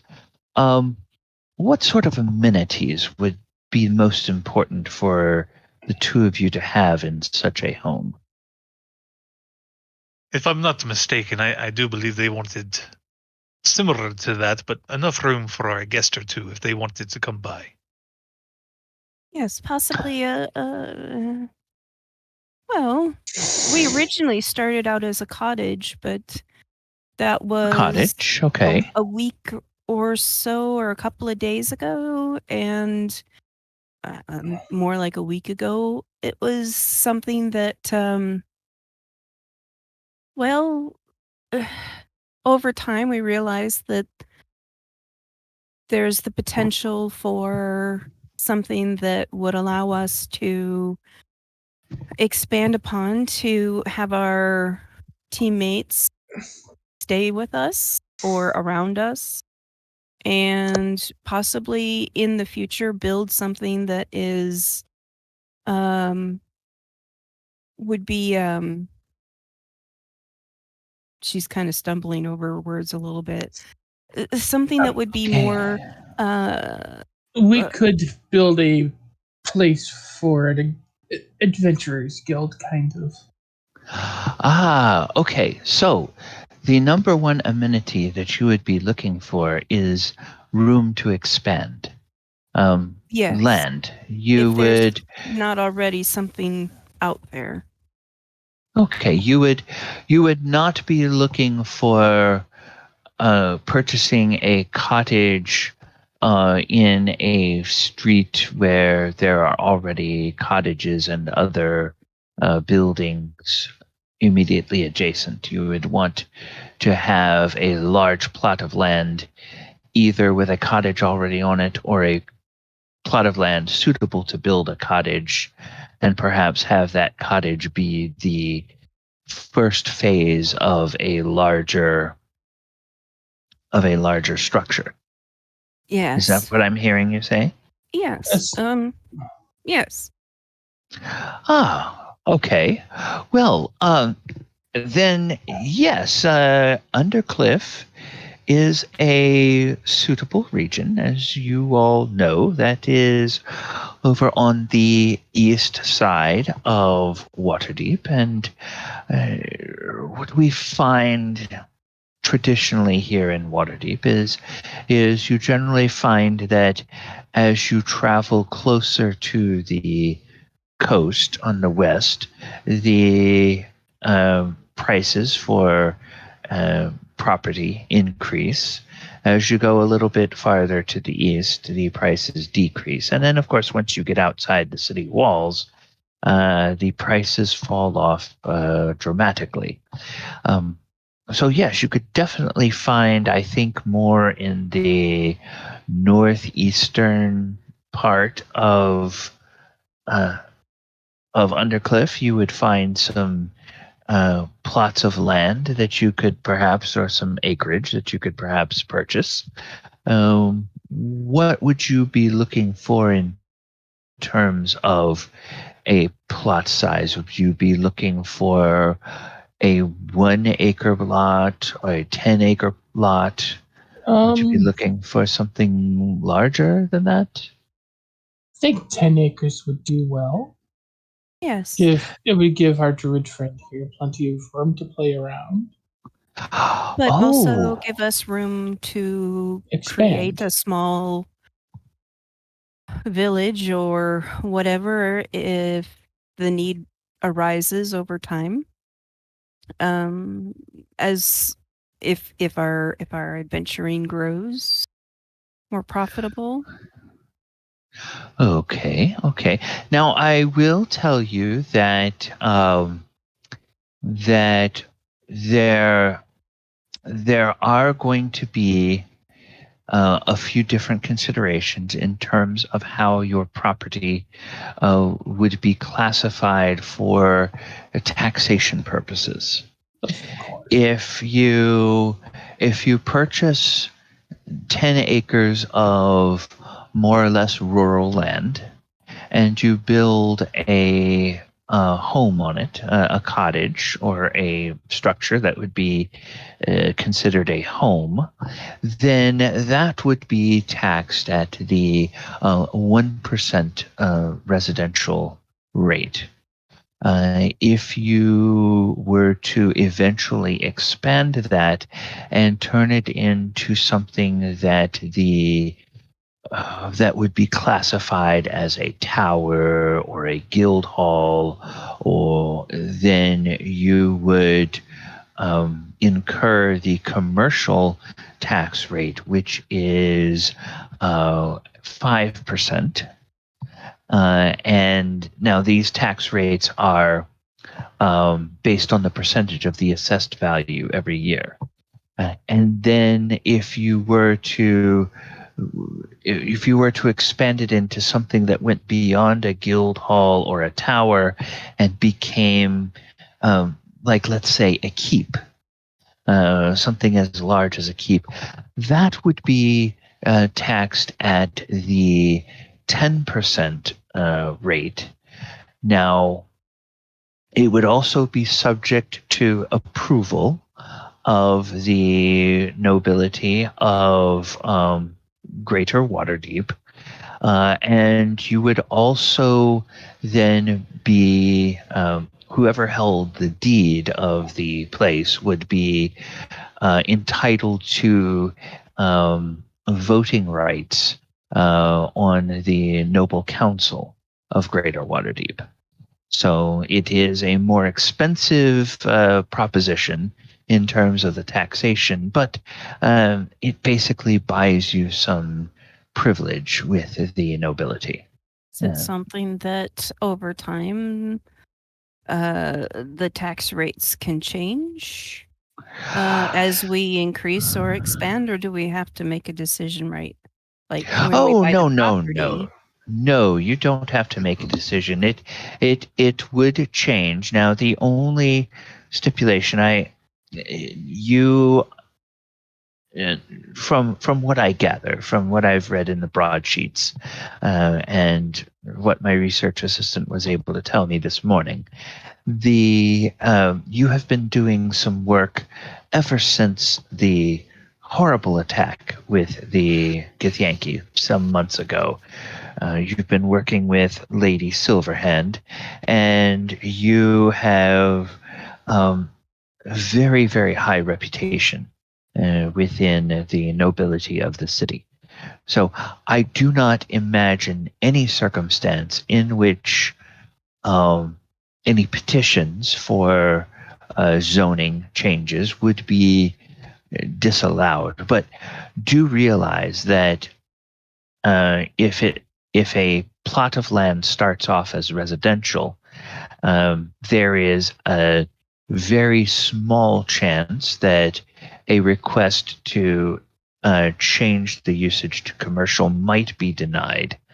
And then there is a slightly larger, but still a small chance that a commercial plot of land, a petition to rezone that into what essentially would be considered a nobility, a noble estate, that could also be denied. And that's more of a political decision when it comes to that. Perhaps, if I may, Yes. I am thinking that this would be a good solution. Perhaps we could buy a big enough land with all the different types of landscape that we like. And then in the middle, we could build a guild hall / keep or whatever. We zone it as, you say, commercial. And then if we want to build private residences back further on the property, wherever we choose, then we are free to do so. Yes, once it is zoned as commercial, you can use parts of it for residential. Now, again, the assessors will come every year to assess the value of the property, and the entire value of the plot of land and all of the buildings will be taxed at whatever the higher rate of use is. So unless you subdivided the land into smaller plots at a future point, then if you add commercial buildings in one portion and residential buildings in other portions, the entire value of all of those buildings and the land itself would be taxed at the commercial rate. What if we wanted to throw in let's say, an agricultural aspect to things? I'm sorry, a what? Agricultural? Oh, agricultural. Oh, yes, agricultural. That is considered commercial use. Yes. Growing, because most agricultural land is, of course, used for growing crops or growing feed for livestock, and even those that grow sort of ornamental flowers or orchards for fruit or grapes, vineyards, things of that nature. Those all have commercial purposes. So agricultural land tends to be taxed as commercial land. Laura's eyes will kind of frill and go down. Says, "You're saying that I have to pay to have trees on my own property? Saying that nature cannot be where it's supposed to be?" Adamant kind of reaches out, pats her on the head. Elora.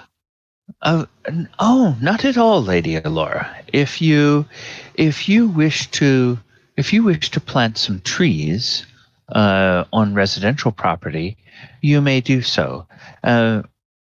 She's saying that if you intend to profit off it. Like, if you were to plant a bunch of apple trees and you have so many apples that you decide that you're going to take them to market and sell regularly, then we would have to have it as a commercial property because we are making money off of the sale of apples, not the tree. That's why I suggested that we set it up that way to begin with. Problem solved and the cheapest taxes possible. No? Yes. And we build whatever we wish. Yes, the crown is happy and we are happy. And if we don't sell anything for a while, well, then we're not really taxed on anything other than the land until we actually do start deciding if we're going to sell something from there. They usually tax on your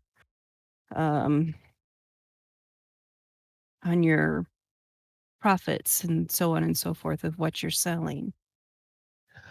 Actually, what is the Well, tax system out of character for like Waterdeep?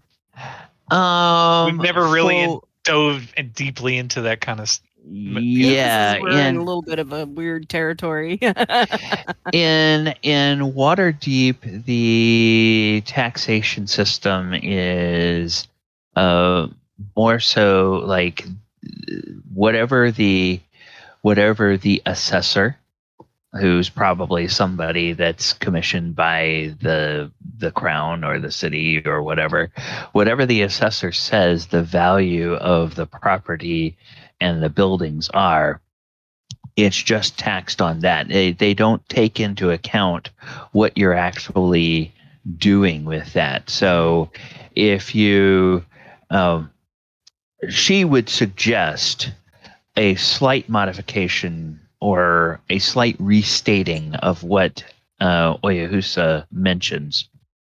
She would recommend purchasing the, if you want to go the route of a large enough piece of land, purchase the 10 acres and build a residence or several residences on it. And then that whole plot of land would be taxed at the 1% residential rate. Then wait until such time as you would actually determine if you are going to use the land for any commercial purposes to petition to have it reclassified as commercial. Because if you immediately try to classify it as commercial, it's going to immediately get taxed at the 5% rate, whether you build anything on it immediately or not, or whether you start. If I put a forge out there, it's going to be commercial anyway. If it is a forge where customers come to have your services, yes. If it is a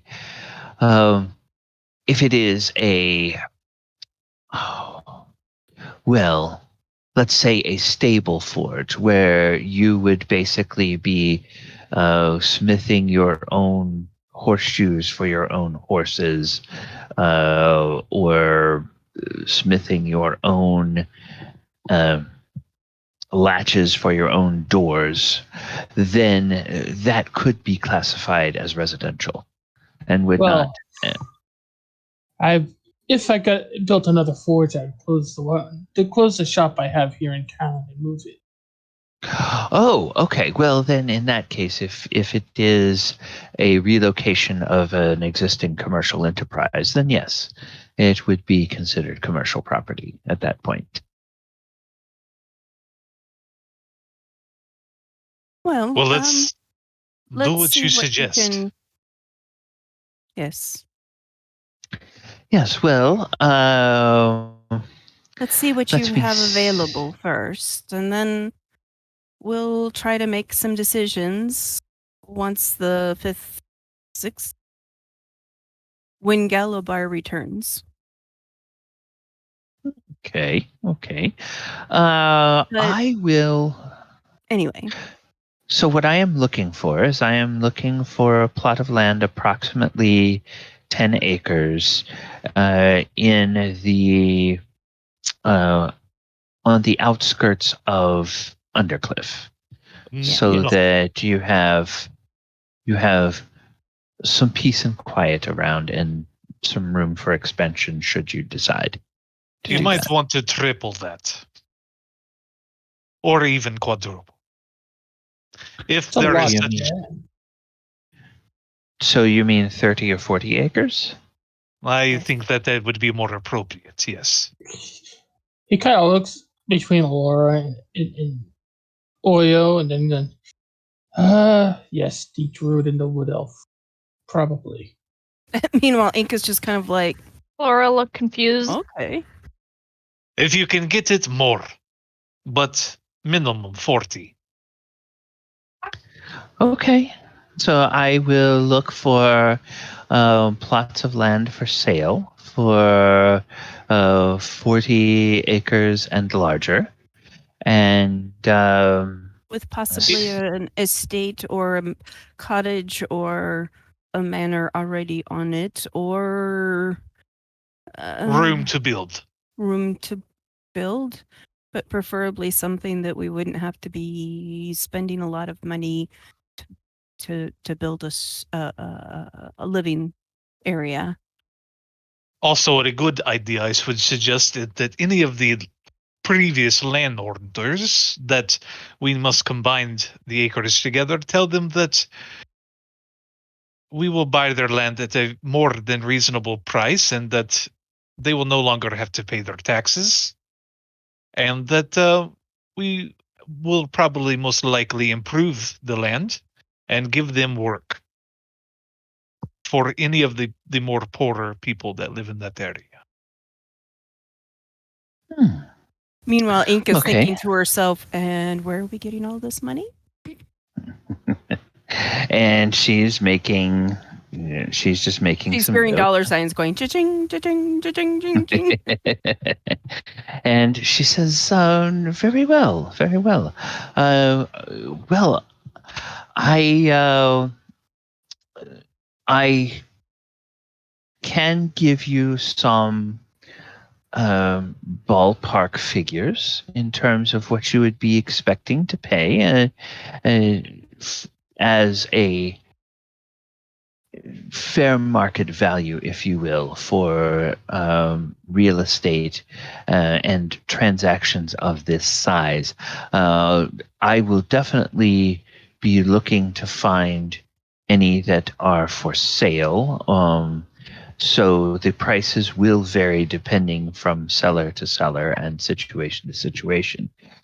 But if you are looking for something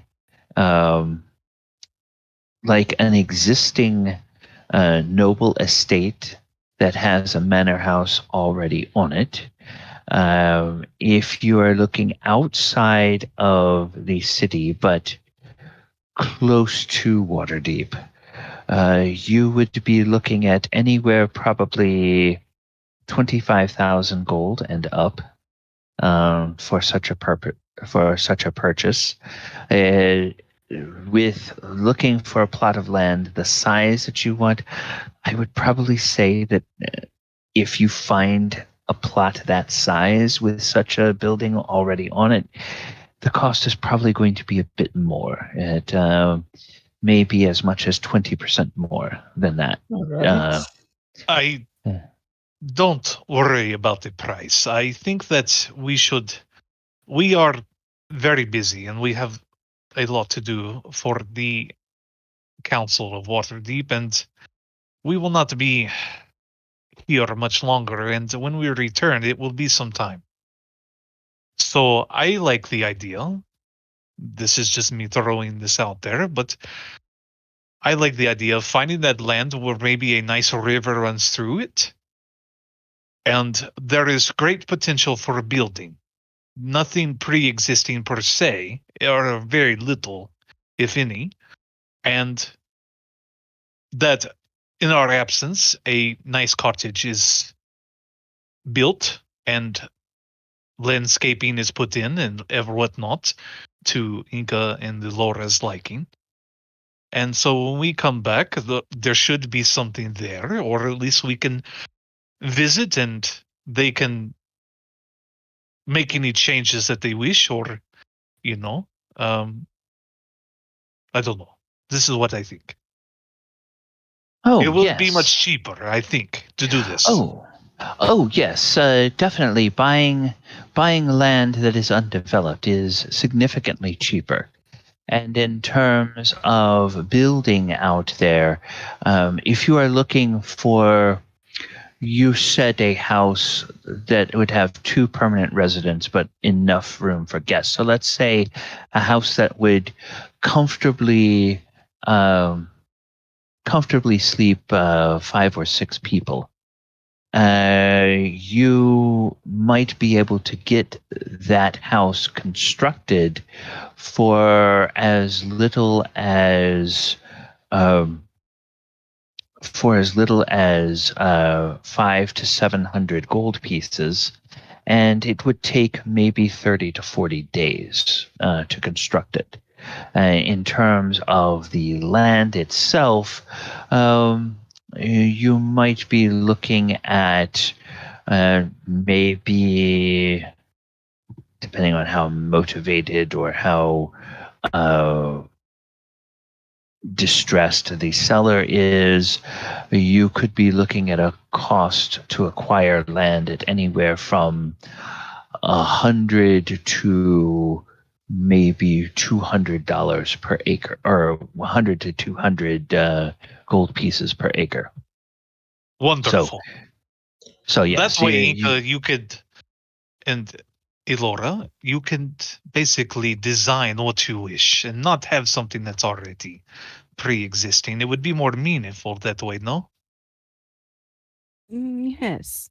And with how long our missions tend to take,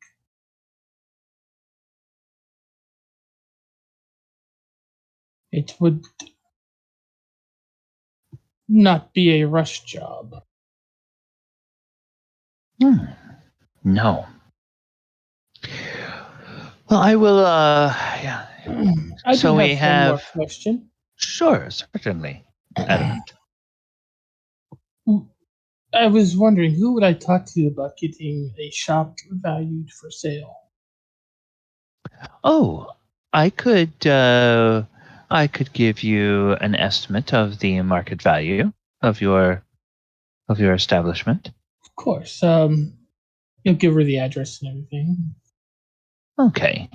And tell her it's an established forge and Yeah. blah blah blah. Okay. All right. It's very well built and it's well equipped. Mm-hmm. And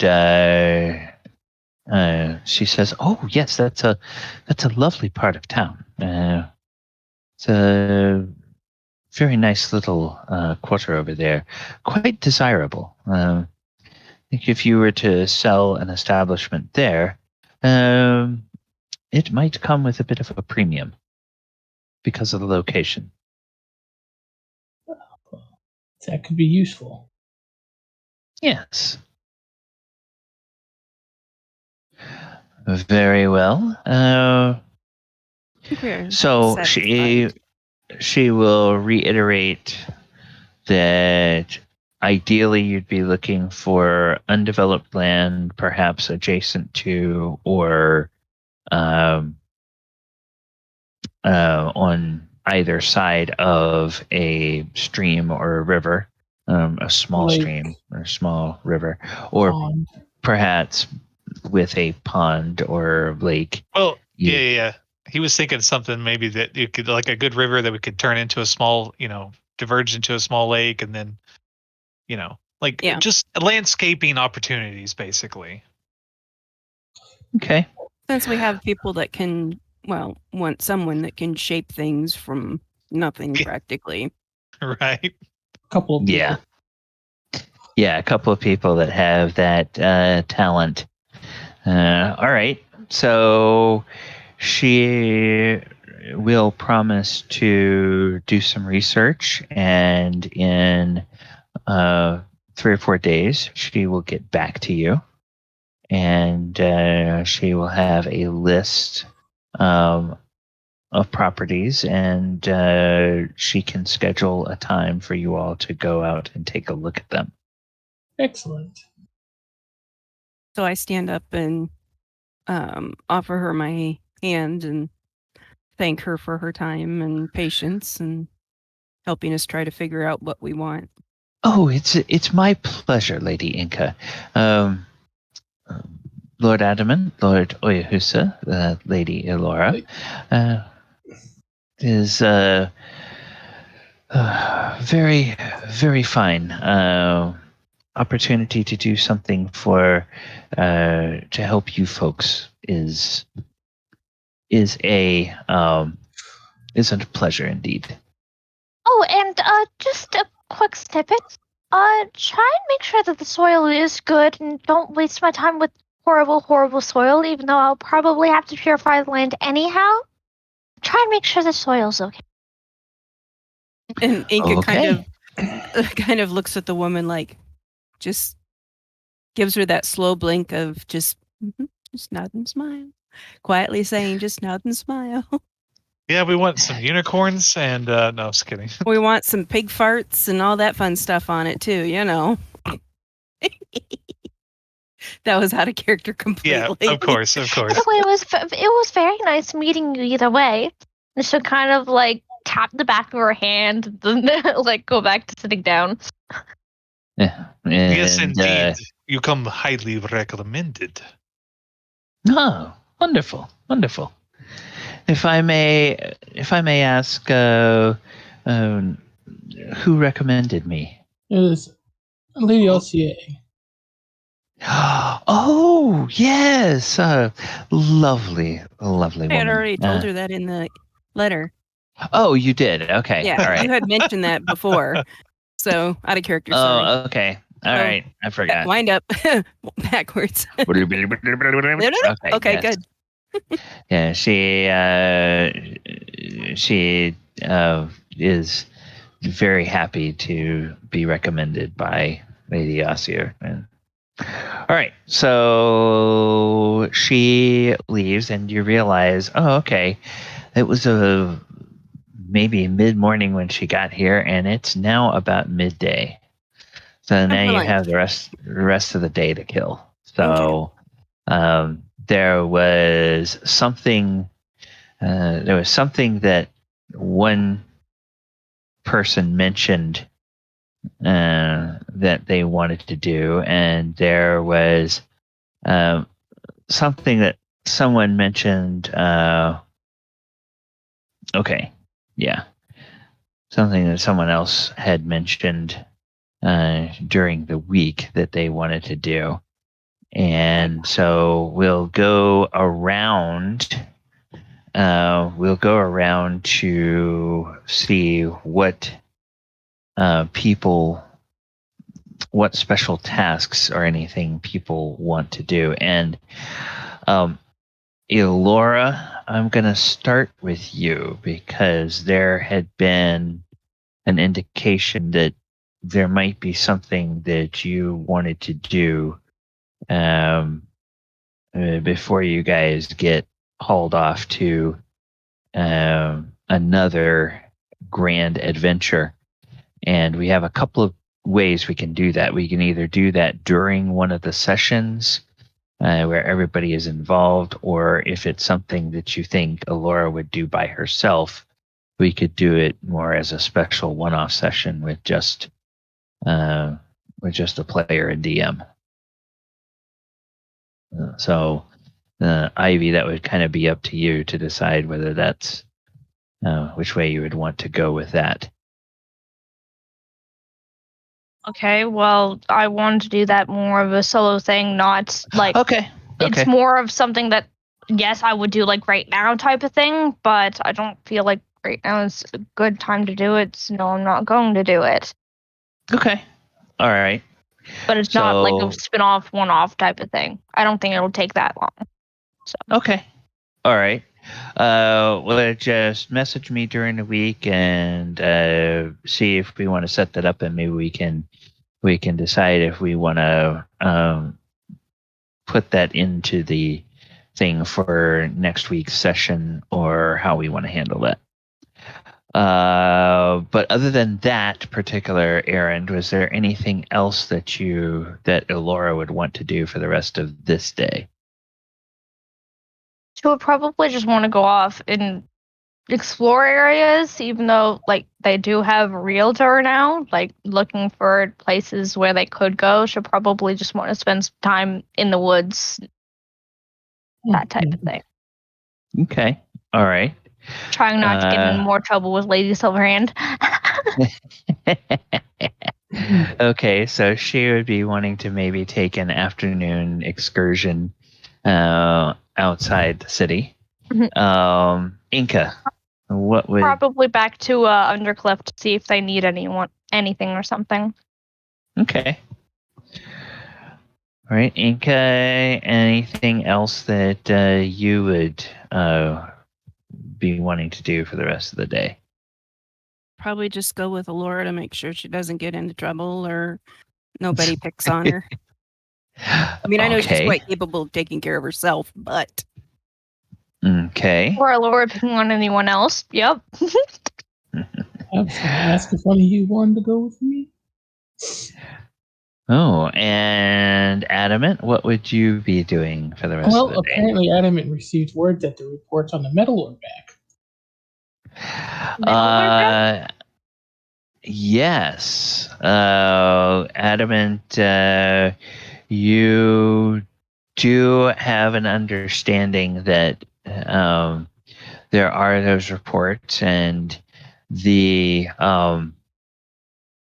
when you arrive at Lady Silverhand's, they will give you the 2 envelopes. And the one envelope that talks about the tournament at the arena or at the Gladiator Arena, gives the date 8 days hence. The other one that talks about the arrival or the meeting with your allies from Ravnica and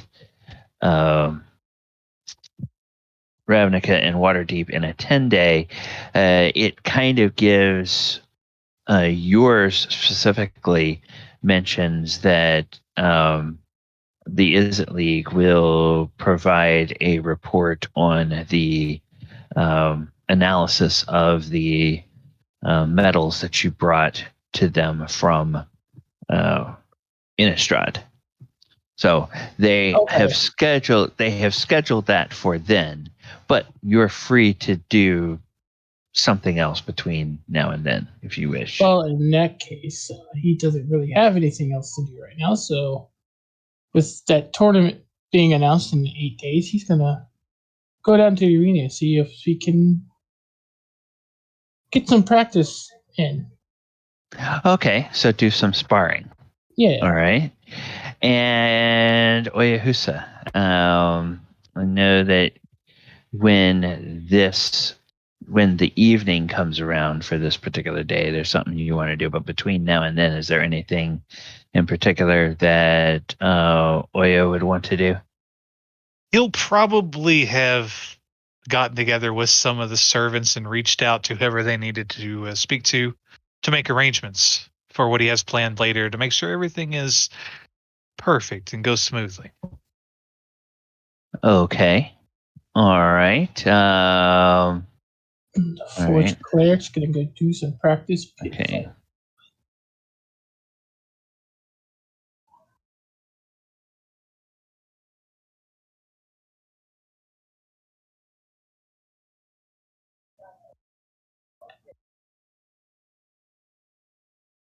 Yeah, he'll probably go down there every day to get practice in. Would Galabar have come by to like kind of just do a soft see you guys later, or did he just take off from his mother's house this morning? He said goodbye last night. Okay. I just wanted to make sure. Yeah, he had to leave early so he can get stuff done as quickly as possible. All right, so we know what he's doing for the next couple of days. Yeah. Like I said, Adamant will probably just go down there every day if he doesn't have a meeting or something. Okay. Unless somebody drags him off to do something else. It's not like he's got much else to do. Everything else is taken care of.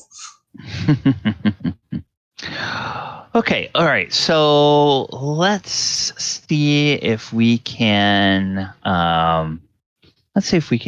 follow Adamant at the moment.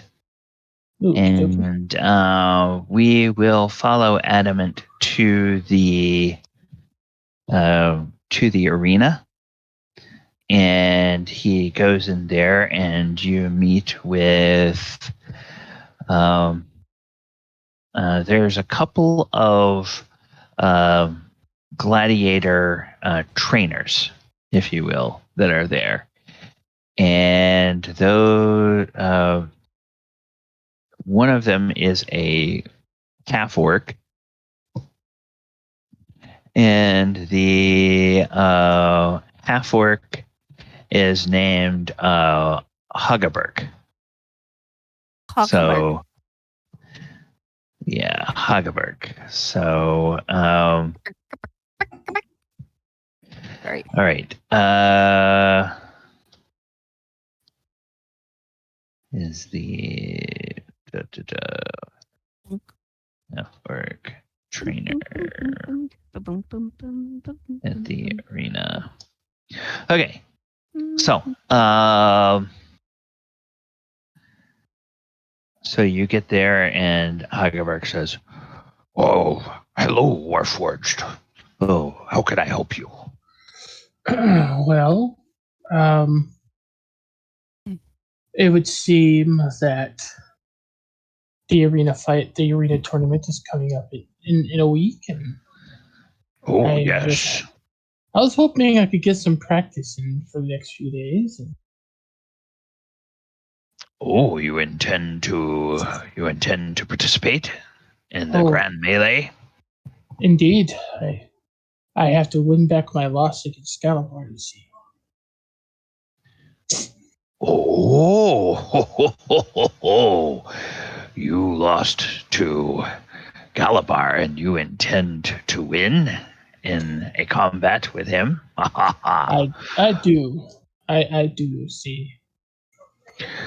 Well, he kind of looks you up and down, and he does that thing where he crosses one arm and cups his elbow in one hand, and then just sort of rubs his chin. He sort of tilts his head, and he's looking you up one side and down the other, and he says, "Well, you certainly are very sturdy, so no doubt you can survive a lot of punishment. But let us get a sense of what you are capable of in terms of dealing damage. Now, do you have some time to train today? We can supply you with a practice weapon, and you can spar against me if you wish." Yes, I do. Oh, okay. Okay, very well, very well. Let us see.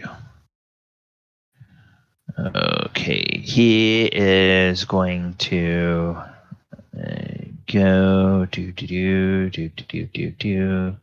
Where is our arena? Okay. Do we have that here, or did I put that somewhere else? Oh, I think that's here. No, that's not here. So let me go ahead and make a quick spot here, and it will be a spot like so. And then we will go grab one of these. Whoops. We'll go grab one of these. And actually we'll bring him in here. Have him as the opponent, and then we'll bring the other person here. Where is Adamant? Adamant.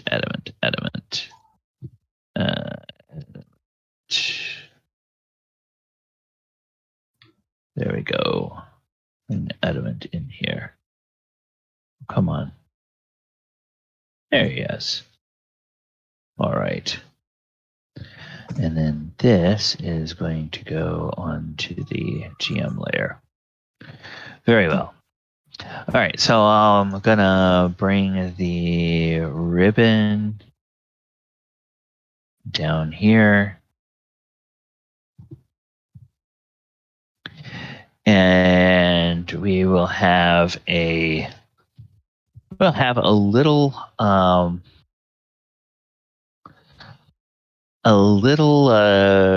challenge here, or a little combat here, and you guys are both given practice weapons, and these practice weapons will deal damage the same as your normal weapons. And so what that means is you don't have to modify any of your attack rolls or your damage rolls, but understand that all of the damage that these things do is subdual damage as opposed to lethal damage. So there left will one's only going to be doing subdual damage too. Okay, yeah. All right. So this guy we're going to put him up here as Trainer Hagavark. Just to be clear, what kind of rules are you laying down? Oh, this is in game to him? Yes. Well, in the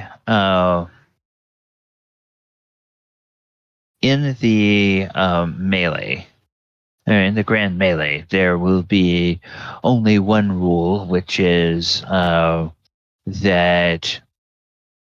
the last person standing will be declared the winner.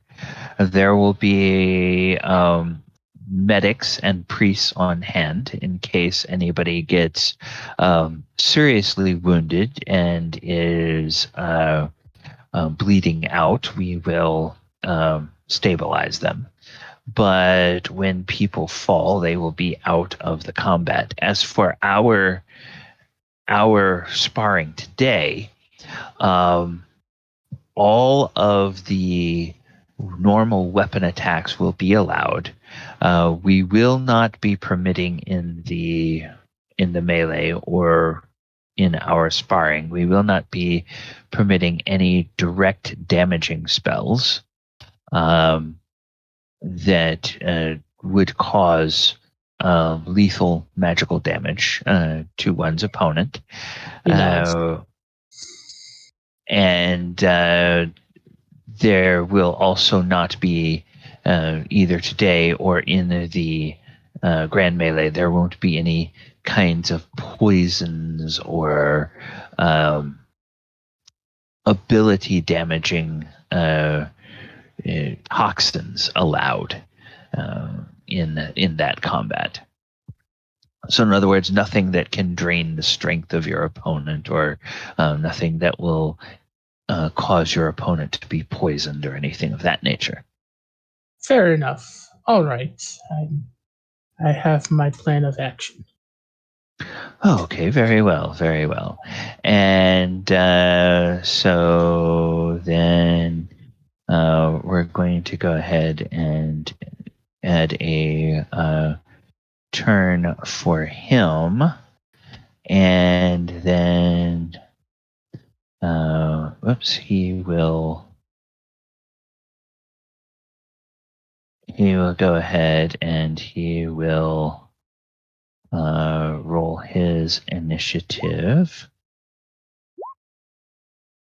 That is shocking. Okay, so you wind up having the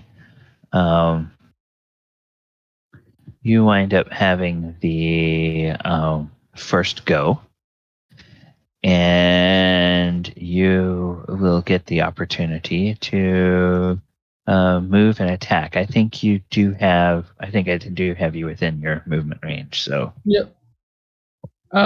So first thing Adamant is going to do is touch the practice weapon to the holy symbol on his chest. Okay. And whisper a prayer to Morden. And he's casting that on his weapon. Okay, holy weapon. All right. No holds barred.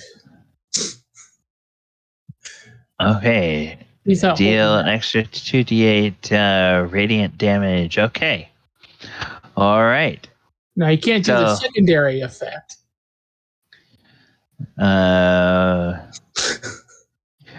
Okay, so the You bonus with your action. exploding shit. Fuck. At least it isn't fire. I think. Look, Adamant just has a very bright disposition, okay? Leave me alone. Ba-dum-bum.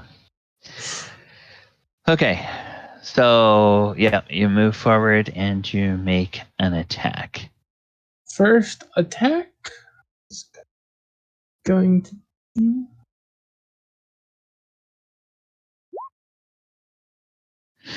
Okay, AC 16 will hit, and that's 12 bludgeoning and 7 fire and 7. Wait. Dang, that was a bad roll all around. Okay. 7. Well, 7 fire and 10 holy or radiant and 12 bludgeoning. So just a wang. okay, so 12 bludgeoning, and you're wanting to kick in the fire Divine and Spirit. radiant.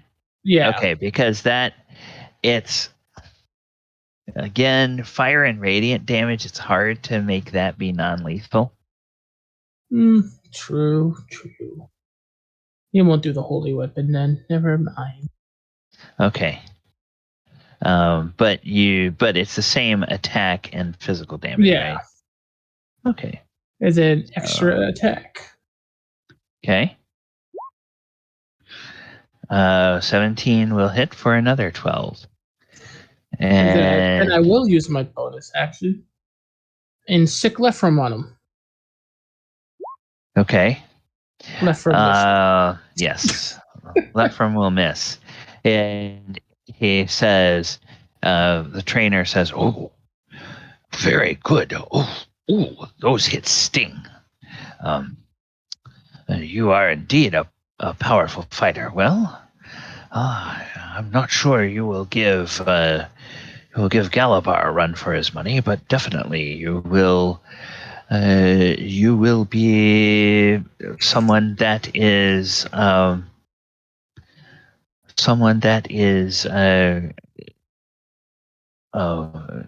very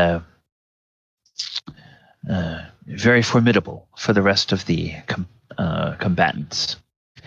And then he will make 2 weapon attacks, and then he will attempt a grapple attack. So his 2 weapon attacks come and look like this. That is a miss. So AC 20 is a miss, and AC 26 That is a that'll hit. be 9, and of course that's subdual damage, not lethal damage. And then he will grab you with his 2 arms, and he will try to basically deliver subdual damage that emulates what crushing damage would be like. Let's see. I need to check something real quick. I can't be restrained. Oh, you can't be restrained because of your... I have to Yes. ring a free action. Yeah, so you have a ring of free action. Well, does a 17 hit? No, it does not. It doesn't hit anyway, so you don't take any bludgeoning damage. It's one of those where it grabs you and then it Just seems to slip winds out. up. Yeah. Or he tries to grab you, but you slip out and he seems to realize that there's sort of a supernatural way of you slipping out. Okay, so now we are back to you, Adamant. Adamant just kind of tilts his head at him a little bit. And then he is going to, let's see.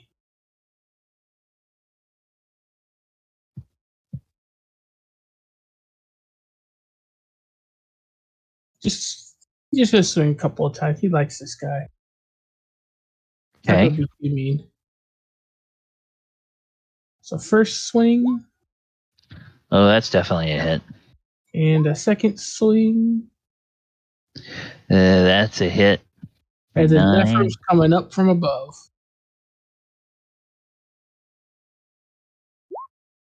And he telegraphed that. 11. Yeah, the 11 won't quite get it. And he just says out loud, Nephrim, I'm going to need you to pull your weight. And can I just verify what is Adamant's normal starting hit points these days? 77. I don't know why that token is not matching up to the sheet. Yeah, okay. All right. So just for my records, I'm going to go ahead and keep track of the points. All right. So you hit with 2 hits, and then it's the trainer again. And he realizes that his attempt to constrict you, with his arms isn't going to work. So he's just going to try to hit you with his weapon attacks, and his practice weapon, he gets 3 attacks with that. So first attack, that's a miss. Second attack is a miss. Third attack is a miss. So and then he says, "Oh, for a Warforged, you are very nimble. I was not expecting that." Nobody expects it. The Spanish Inquisition? And Drat. Drat has given you advantage if you need it, Adamant. Oh, cool beans. Thank you. Appreciate that.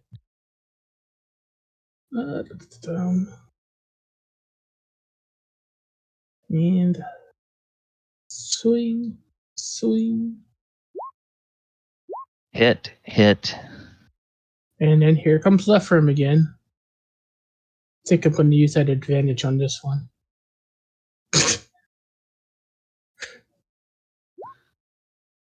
Didn't need to. Okay. That's okay. Okay, so 17 and 8 is 25 total. Bludgeoned him into the ground. Yes. And he says, you're getting better with that shield. That's good. He says, and it's quite a wonderful shield you have there. He is a good friend. And he just sort of gives you a strange look when you say that. But you get the impression that his talking to you is an attempt to kind of try to draw you off of your game. But he's quickly realizing that as a Warforged, you're very focused on what you're doing. Pummeling him, yes. He will attempt to attack you. 11 miss, 23. I think, will that hit or not? That will miss. That misses. 16 will miss. All right. So This poor guy. Yeah.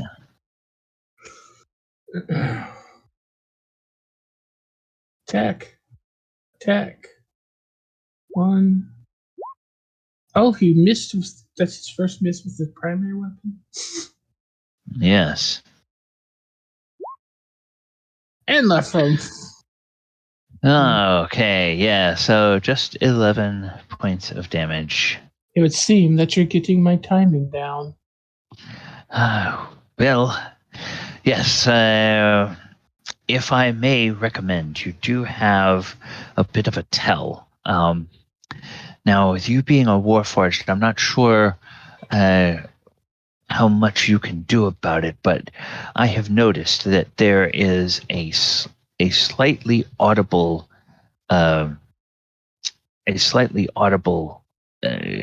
click when you are about to swing with your weapon, with your primary weapon. So I'm not sure if there's any tuning you can do, but and then in the grand melee, it may not make that much difference because there will be so many combatants at one time that will be fighting.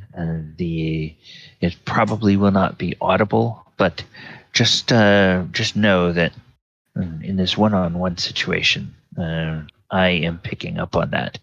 And someone who has fought in the gladiator arena as much as Galabar has probably will be very keen on any kind of tells like that. So, as I said, I'm not sure there's anything you can do about it, but I may need to go in for a bit of maintenance. Okay. And then you are... Oh, then he is up. Yep. And so he will make his 3 attacks. 27. So that'll be 15 total damage. Ouch. 17 will miss. Oh, and another crit. So 19 total damage. 15 and 19. Jeez. Yeah. And by the way, he is now bloodied after your last hit. So you'll see he is bloodied, and then minus 15.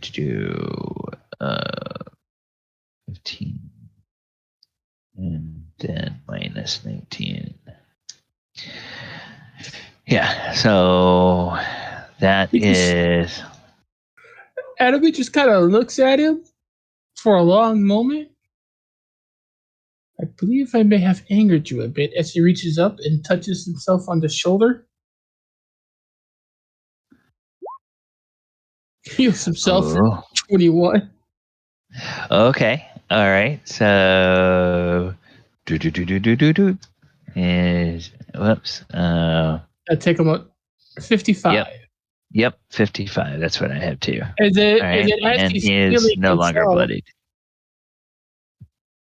As he's healing himself, the shield comes across like a backhand.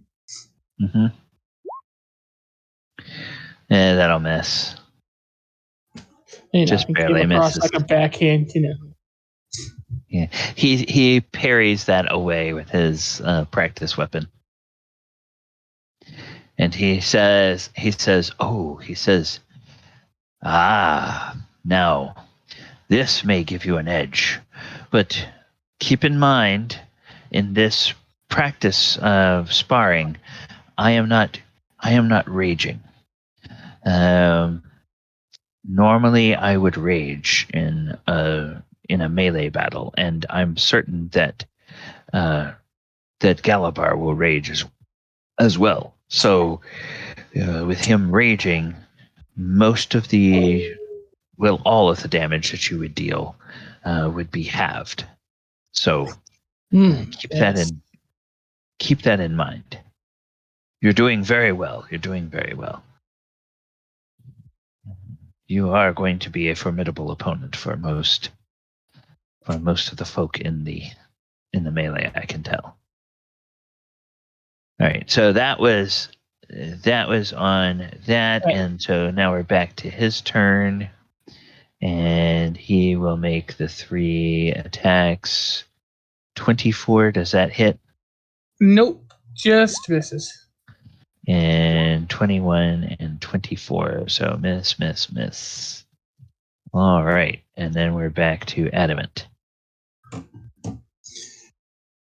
Well, I guess I should do a little bit better, shouldn't I? And Adamant kind of takes a look around, drops the practice weapon,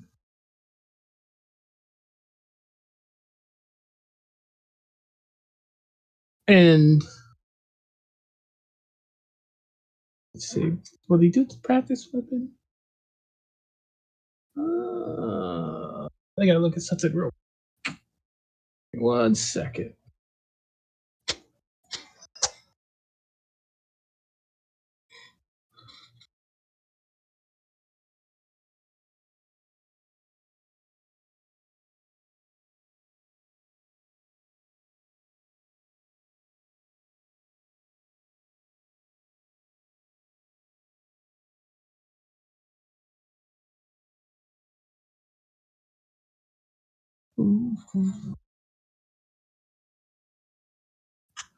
So okay, what he's gonna do is he is going to.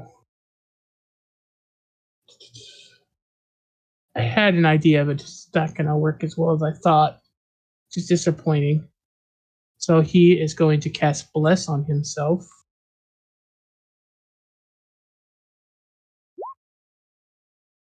Okay. And then he's going to take a swipe with the shield. All right. Still miss with the shield.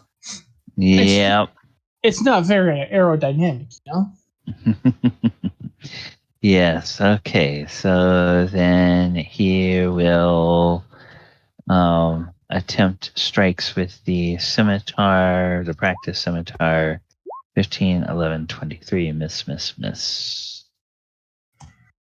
And back to Adamant. Now then. Swing, swing. Jesus Christ. Okay. I'm seeing the shield, but I didn't see the primary weapon. I haven't swung it yet. Okay. I had to stop and laugh at that. Okay, so one of those will be a hit. The 17 damage. will be a hit for okay. Yeah, okay, so let's do this. We need to do 15. Okay. And then it's gonna all right. So then he will attack you with the scimitar. Miss, miss, miss. And this is kind of what you guys got into before with you and Galabar was miss, Yeah, it and was. miss and miss. Swing and a miss. Swing, better, better, better, better. Nate, there we go. And now for the shield. Oh, hey, all right. So 3 hits. So 19 and 8 is 27. Yep. Okay, he is getting you clearly rang his bell with that one, and then he says, "Oh, that was a very good hit. See if I can't give you a bit more of a test." And miss, miss, miss. Are you sure you don't want to rage? Yes, he is sure. For reasons of time. Yeah, I know. Okay. Swing, swing. Okay. Hit, An uppercut. miss. So 11 and 9 is 11 and 9 is 20. All right. So the 11 kind of hits him and gets him reeling a bit. The 9 comes in and lays him out. How do you lay him out with your final hit? Just kind of whacks him in the gut. Okay. And drops him. All right. Well, he then his practice weapon falls out of his hand, and he collapses to his knees, and he grabs onto his gut. Oh.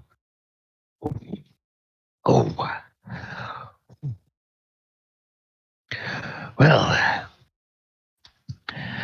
Adamant, you're a very formidable foe. That's for sure. Adamant reaches out and pats him on the head. Yeah, actually, he's not taken any real hit point damage, so he's not knocked out, but he is just kind of knocked down. And so, yeah, mechanically you don't need to waste the spell slot, but if you do, you can reach out and he will accept the hand up, and he will grab his practice weapon and climb to his feet, and he gives you a pat on the back, and he says, well, really the only thing I could see or that I could notice was that potential tell with the little audible click when you go in for your attacks with the primary weapon. If you can do something about that, I think that might give you a bit of an edge. But as I said, with a fighter of Galabar's caliber, it's going to be a bit tougher to hit him than it was to hit me, and you are going to. We fought before. Yes, and you'll have to deal with his barbarian rage, giving him even greater endurance. So. We are traveling companions. Oh, so this is a matter of bragging rights between you. Yes. Well, sometimes those are the most fun matches. It was quite enjoyable when we last fought in the arena tournament. Although we have... Yes, it was that fight. Oh, now I seem to remember you. Yes. I didn't quite notice you because you looked a bit different, but yes, I recall. I recall now. Oh, that was a glorious tournament. Well, thank you for the good workout. And if we can be of further assistance, come back tomorrow or the next day, and someone will be glad to spar with you again. I think I will be doing that.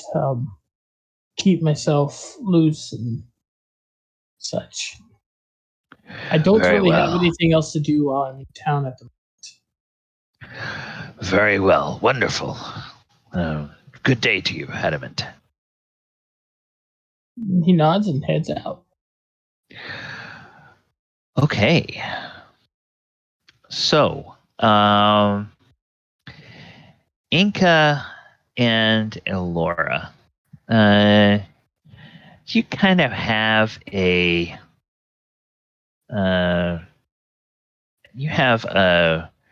trip out of town that is not so eventful.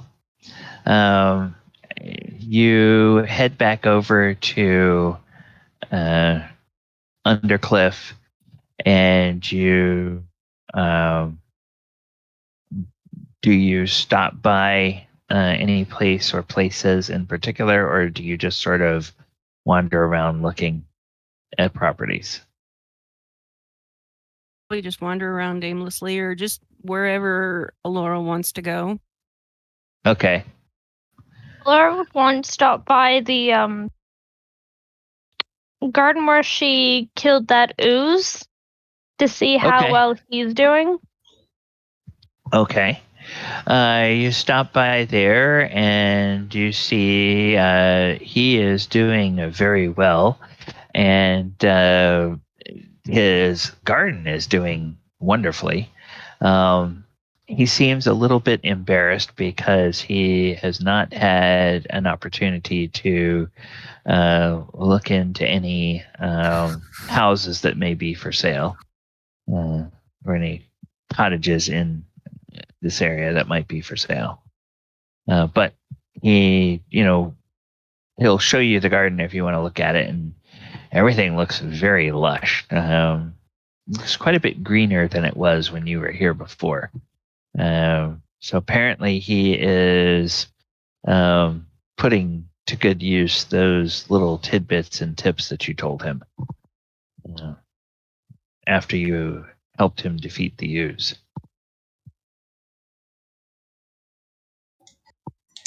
We'll be happy knowing that he's gotten better at his gardening and such, and she'll kind of turn to Inga and say, well, where do you like to go? I know, we wanted to go explore and see the people and hopefully get to know them and such, but you're much better at talking to people than I probably am.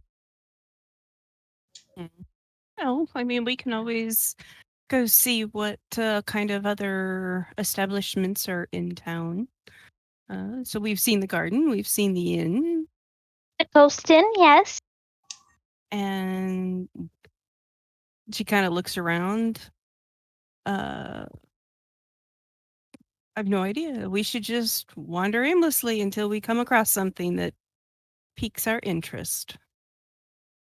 It's fair, but is there any other, requests that people put out on that, I want your help board? I don't know. We can go look. Yeah. And then we'll have a little bit of a mission on aimlessly rambling around the place. So at least we'll have a goal, kind of. Yeah. So she heads over towards that board to see if there's anything further, because I think they took care of the first two items, which was one was the the ghosts in the inn, and the other one was the garden. My basement's haunted, folks. Who are you gonna We call? killed the ghosties. I still can't wait for that movie to come out. Did we lose Galabar? Or Galabar? No. Okay. I was thinking. Well, I was having a conversation with one of the other players in the Discord. All right. So, so there was no specific place that Enka wanted to go. That's what I heard. No, not really, but we were going to go over and look at that board that we first found the information on about the garden, and then the okay. the inn, to see if there was anything else, and then we were going to kind of wander around and see if there were any other businesses or establishments we could go poke around in. Or well, you get over to the little inn there. The proprietor, she will, she sees you all and she says, "Oh, hello. Oh, such a pleasure to see you ladies again. I hope you're well today." We are. We're just out for a bit. Get away from the city. Oh yes, it's nice and quiet out here. Well, I want to tell you, I want to thank you again. We've had no more trouble with those ghosts after you and your friends. They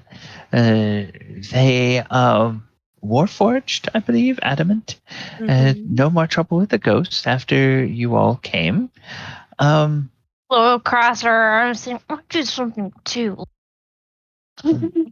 Mumbling to herself underneath her breath. Oh, well, she's talking to both of you. She's not talking exclusively to Enka, so she's including you in the Laura's like, I killed a ghost too. I belittled them all.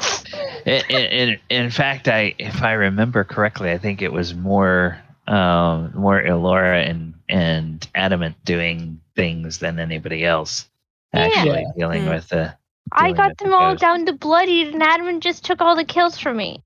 Hey, don't you know how I feel? I almost killed the slime, and then here comes Oyahusa.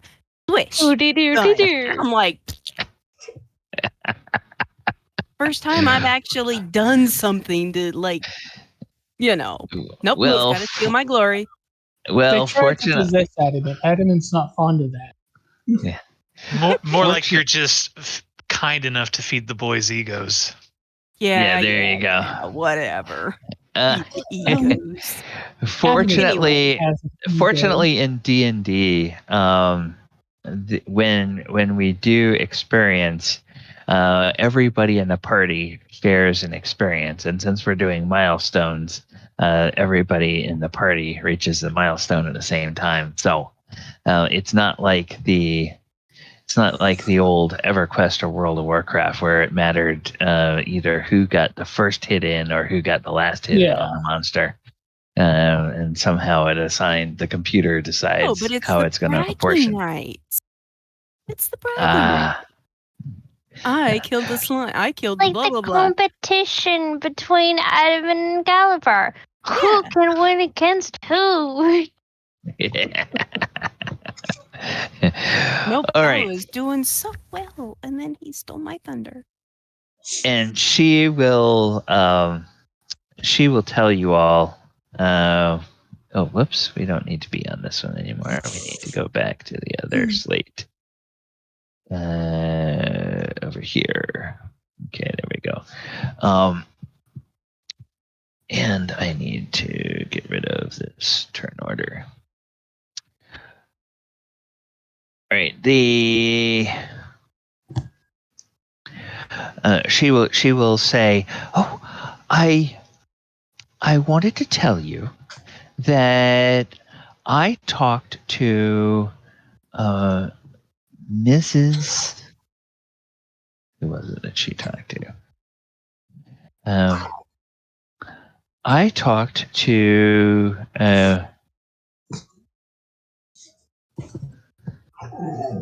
Mrs. Norsk. She lives 2 streets over, and she was telling me that old farmer Jurud has apparently he passed away recently, and his children have all grown, and one went out to sea, and nobody has seen him in over 10 years. Poor thing probably drowned, and the other one got married and moved off to Baldur's Gate. So the old Druid farm is Farmstead is there, and as far as we know, there is nobody working it. Some of the neighbors are tending to the fields to make sure things don't get overgrown, but what that basically means is they're allowing their sheep and their goats to go and graze out there, that's good. to keep the place down. But he's got I think I don't know if it might be too big for you, but I think he's got somewhere around 60 acres out there on the old farmstead. No, is his married child selling the property, or?